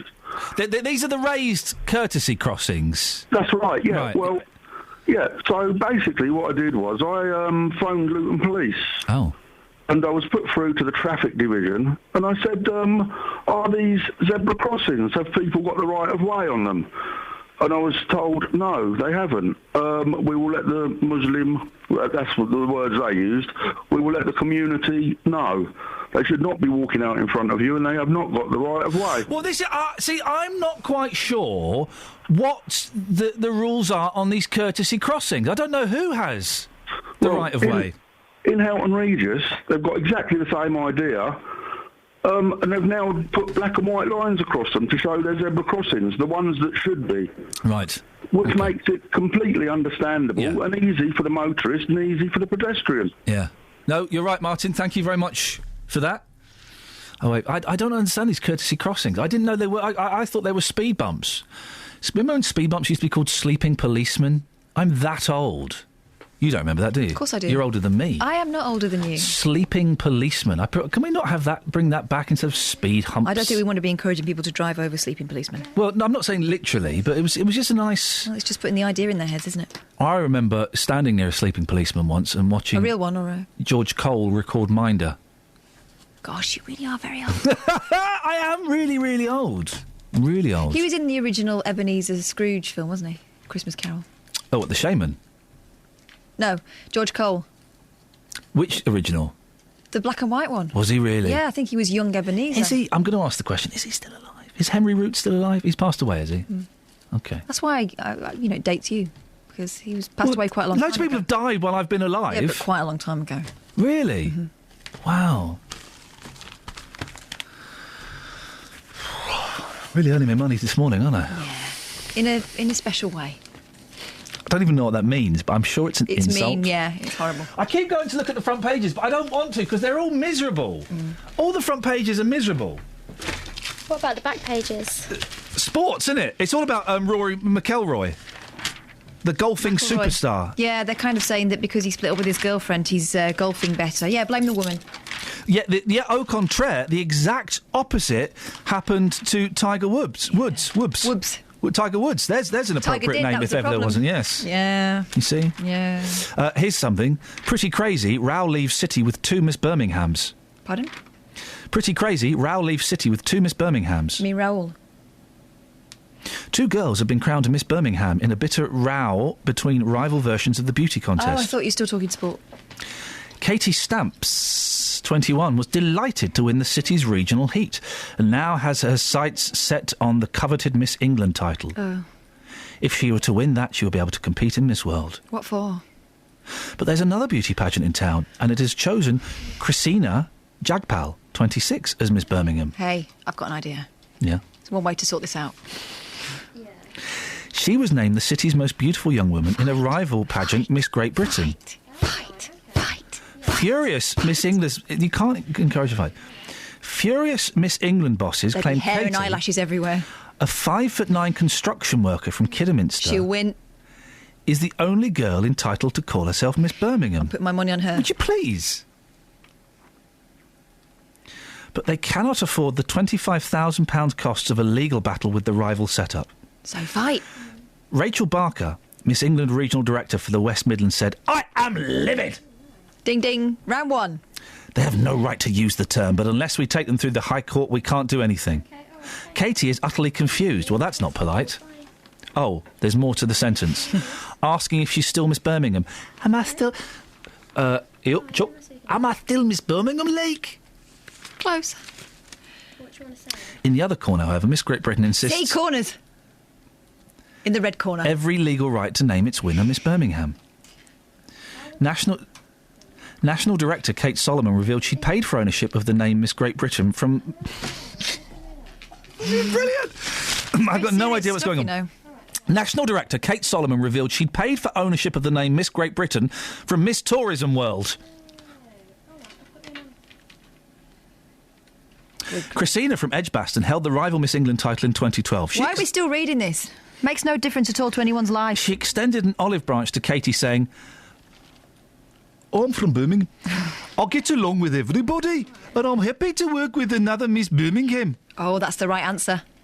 Katie said, I've put my all into representing the city. I cannot believe something like this could jeopardise it all, and I want to have a go on the slide." If she wants to represent the city, why doesn't she run for office? Something that actually involves a little bit of... They are both beautiful women. I would say Christina Jagpal wins. Yeah. Well, she's the one that would win anyway in the fight, wouldn't she? No, Katie would win in the fight. Let's see. Which one was the construction worker? Well, not the one you think. Oh. The other one. Why would anybody go into a beauty pageant in 2014, yeah? I'm just checking the year. This stuff still matters, apparently. Flippin' heck. Travel news for beds, cards and bugs. BBC Three Counties Radio. Very heavy moving on the speed sensor at the moment on the A1, the Great North Road, heading southbound at the Black Cat roundabouts. Severe delays on the M25 heading anti-clockwise following an accident between junction 19 at Watford and junction 18 for Chorleywood. Seeing very big queues at the moment to junction 23 at the A1M, taking well over an hour to get through at the moment. Very heavy moving on the North Orbital Road just off the M25, and in Park Street, the A414, that's looking quite heavy on the sensors around the Park Street roundabout, and severe delays on the Bakerloo line between Queen's Park and Harrow and the Wildstone following signal failure. Nicola Richards, BBC Three Counties Radio. Nicola, thank you very much. Right, 8:47. It is Tuesday, the 12th of August. I'm Iain Lee, and we're going to go out for a fry-up after this. These are your headlines on BBC Three Counties Radio. Business leaders in the Berry Park area of Luton say they warned councillors about a road where a 3-year-old girl died. Relatives have been told there will be a public debate over items left on graves at Sandy Cemetery. And tributes are coming in for actor Robin Williams, who's been found dead in California. Taking your calls, 08459 455 555, and we will be finding out what exactly is one of the mysteries of the Abbots Langley fire station. But before that, here's Kate with the weather. Beds, Herts and Bucks weather. BBC Three Counties Radio. Good morning. It's a dry and bright start for many of us this morning. Others, though, have got a bit of cloud, perhaps a spot of rain, but you're barely going to feel it at the moment. We do run the risk of 1 or 2 showers moving in from the west, so 1 or 2 of those could be quite heavy and more likely to reach us by the afternoon. In the meantime, enjoy the sunny spells. We've still got the brisk wind, though. It's a southwesterly, so any showers we do get will blow through quite quickly, and eventually overnight those showers are going to die out. The maximum temperature later getting up to around 21 Celsius. Overnight, we'll see the temperature drop down to around 12 Celsius, and the wind will fall just a little bit lighter. Not completely disappear, just a little lighter. For tomorrow it remains breezy, and it's a similar day. Cool, bright, sunny spells with some scattered showers, and that's your forecast.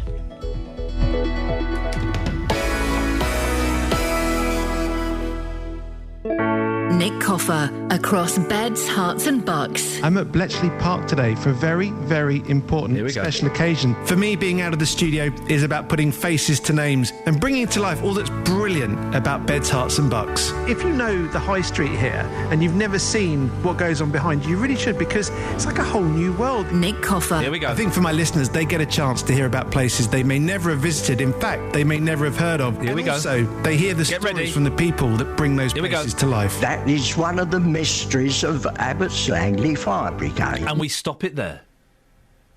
That is one of the mysteries. We've got that clip. Can we get that clip? Right, here we go. That is one of the mysteries of Abbots Langley Fire Brigade. But what is the mystery of Abbots Langley Fire Brigade? Well, stuck for anything else to do, as the radio car has been hijacked by Jonathan Vernon Smith, of all people. Literally, he hijacked it with a gun and a mask. We sent Danny Bailey out to find out what is one of the mysteries of Abbots Langley Fire Brigade. But where did we send her? Abbots Langley.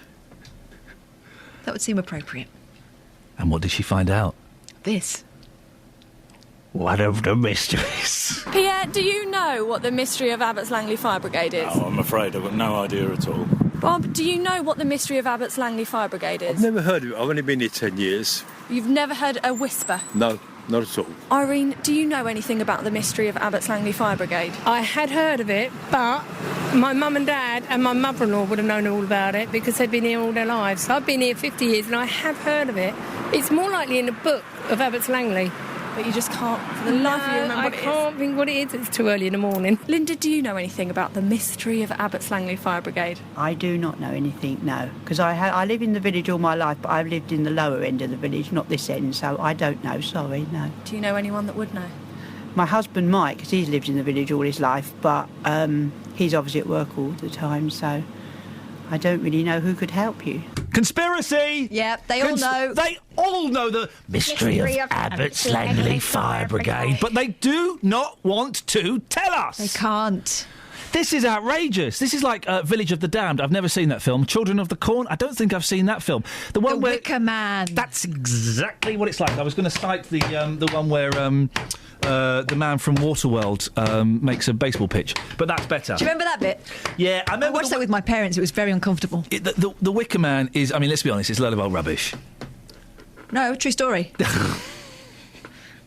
Isn't it a biography of Christopher Lee? That's how he got his break into show business. But why would they not tell us the mystery of Abbots Langley Fire Brigade? Why would they not tell us that? Is that man listening? Because maybe he could call in. That man has never been seen since. It's funny because a man who looked just like him died 20 years ago to the day on that very spot that you saw those hitchhikers on a road that there were no hitchhikers, and you turned back around. Or highwaymen. Highwaymen. Highway women. And highway babies. We're the Highway family. Pleased to meet you. Give us your gold. But it is nice to meet you. But give us your gold, quick. Your money or your life. There we go. You'd give the money, wouldn't you? Because if they take your life, they're still going to take the money. So what if you misheard and thought wife?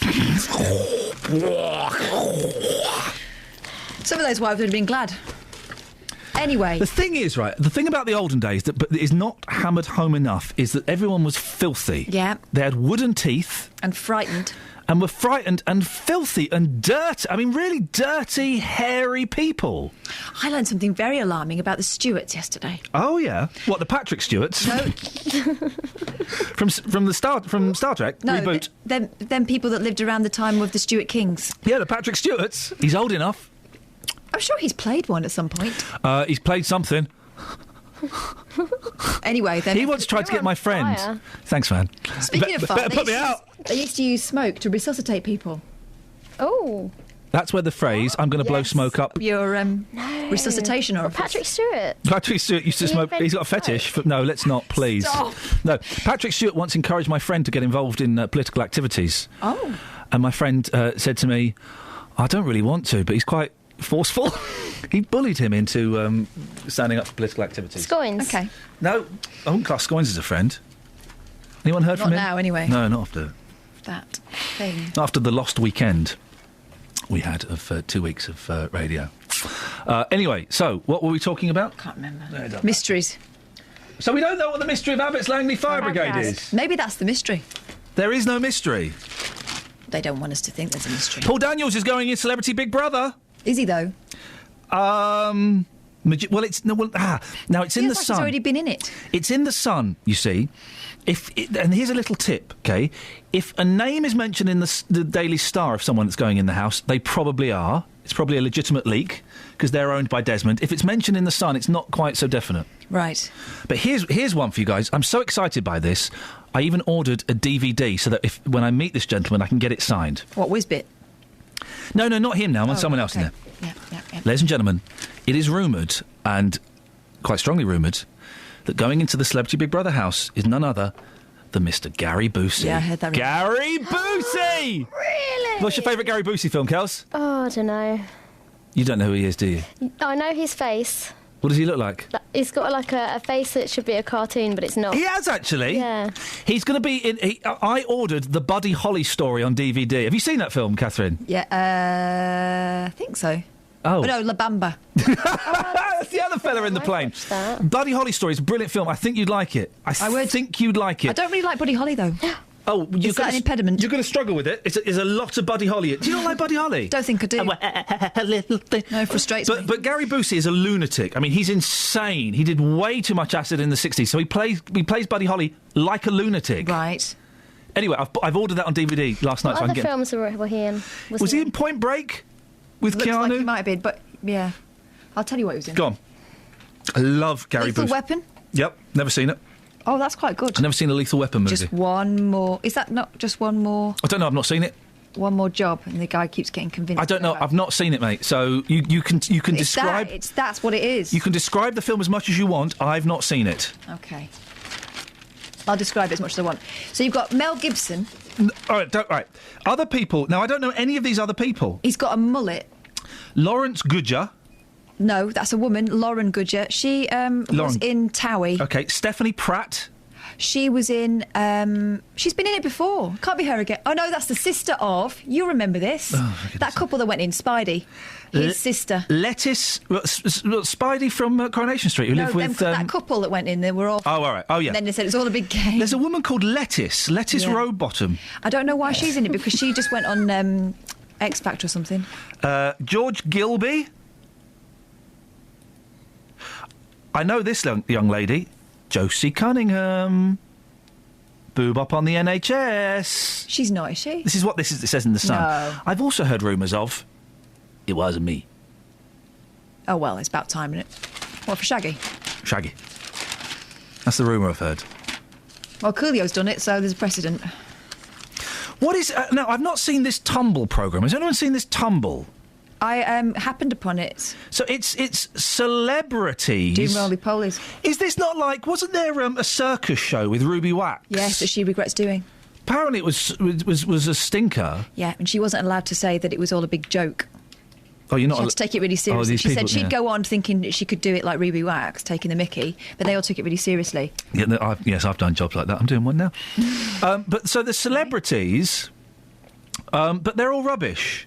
Lee from Steps, Sarah Harding, who once chatted me up. Yeah. Someone from Towie, and Emma Sams. Oh. I used to have a crush on Emma Sams. But I used to want to be her. Also, and here's the thing, why is this guy not on television more? Genuinely. Peter Duncan. Oh, Duncan Dares. Why is he not on television? Why is he... maybe he does a regional... Did something happen? No, nothing happened with Duncan. He just fell out of favour. It was because he was wearing the green and white check suit too often. Oh, right. Flash Gordon, he was great in that. He was great in that. But why is Peter Duncan not doing a show, I don't know, here, and then why is he not on television? Well, because he's not done that show yet, and then people realise that Peter Duncan is still around and ready. I like Peter Duncan. Kelly used to work here, Simon Groom. Yeah. We used to support Derby County. It's the only thing I know about Simon Groom. And he's a farmer. Yeah, and he's a little bit boring, wasn't he? No, nice fella. I bet he was lovely. Did you, Nope. You sure? Positive. Would you? Definitely not. Peter Duncan? Definitely. If you had to cop off with a member of the Blue Peter team... Shep. Oh, for goodness sakes. Travel news for beds, cards and bugs. BBC Three Counties Radio. The M25 heading anti-clockwise, seeing long delays of well over an hour following an accident between junction 19 at Watford and junction 18 for Chorleywood. Looking very busy to junction 23 for the A1M at the moment. In Bricketwood, very heavy moving on the North Orbital Road, just off the M25. And in Park Street, the A414 is looking quite heavy around the Park Street roundabout on the speed sensors. So far, looking at the Bakerloo line, severe delay still between Queen's Park and Harrow and the Wealdstone. That's following a signal failure. The M1 is quite slow as well, just between junction 10A for the Kidneywood roundabout and junction 10 for Luton Airport. Nicola Richards, BBC Three Counties Radio. Nicola, thank you very much indeed. Well, that's the end of the show. We never did find out why some people think that autographs are so important, and there's me saying I'm going to get Gary Busey to sign a copy of the Buddy Holly story. Ah, well. Thank you for all of your calls and your texts and your emails and your tweets, even the rude ones. JVS is up next. Kelly, Danny, Kath and myself will be back tomorrow at 6. Until then, ta-ta. Local and vocal across beds, hearts and bucks. This is BBC Three Counties Radio.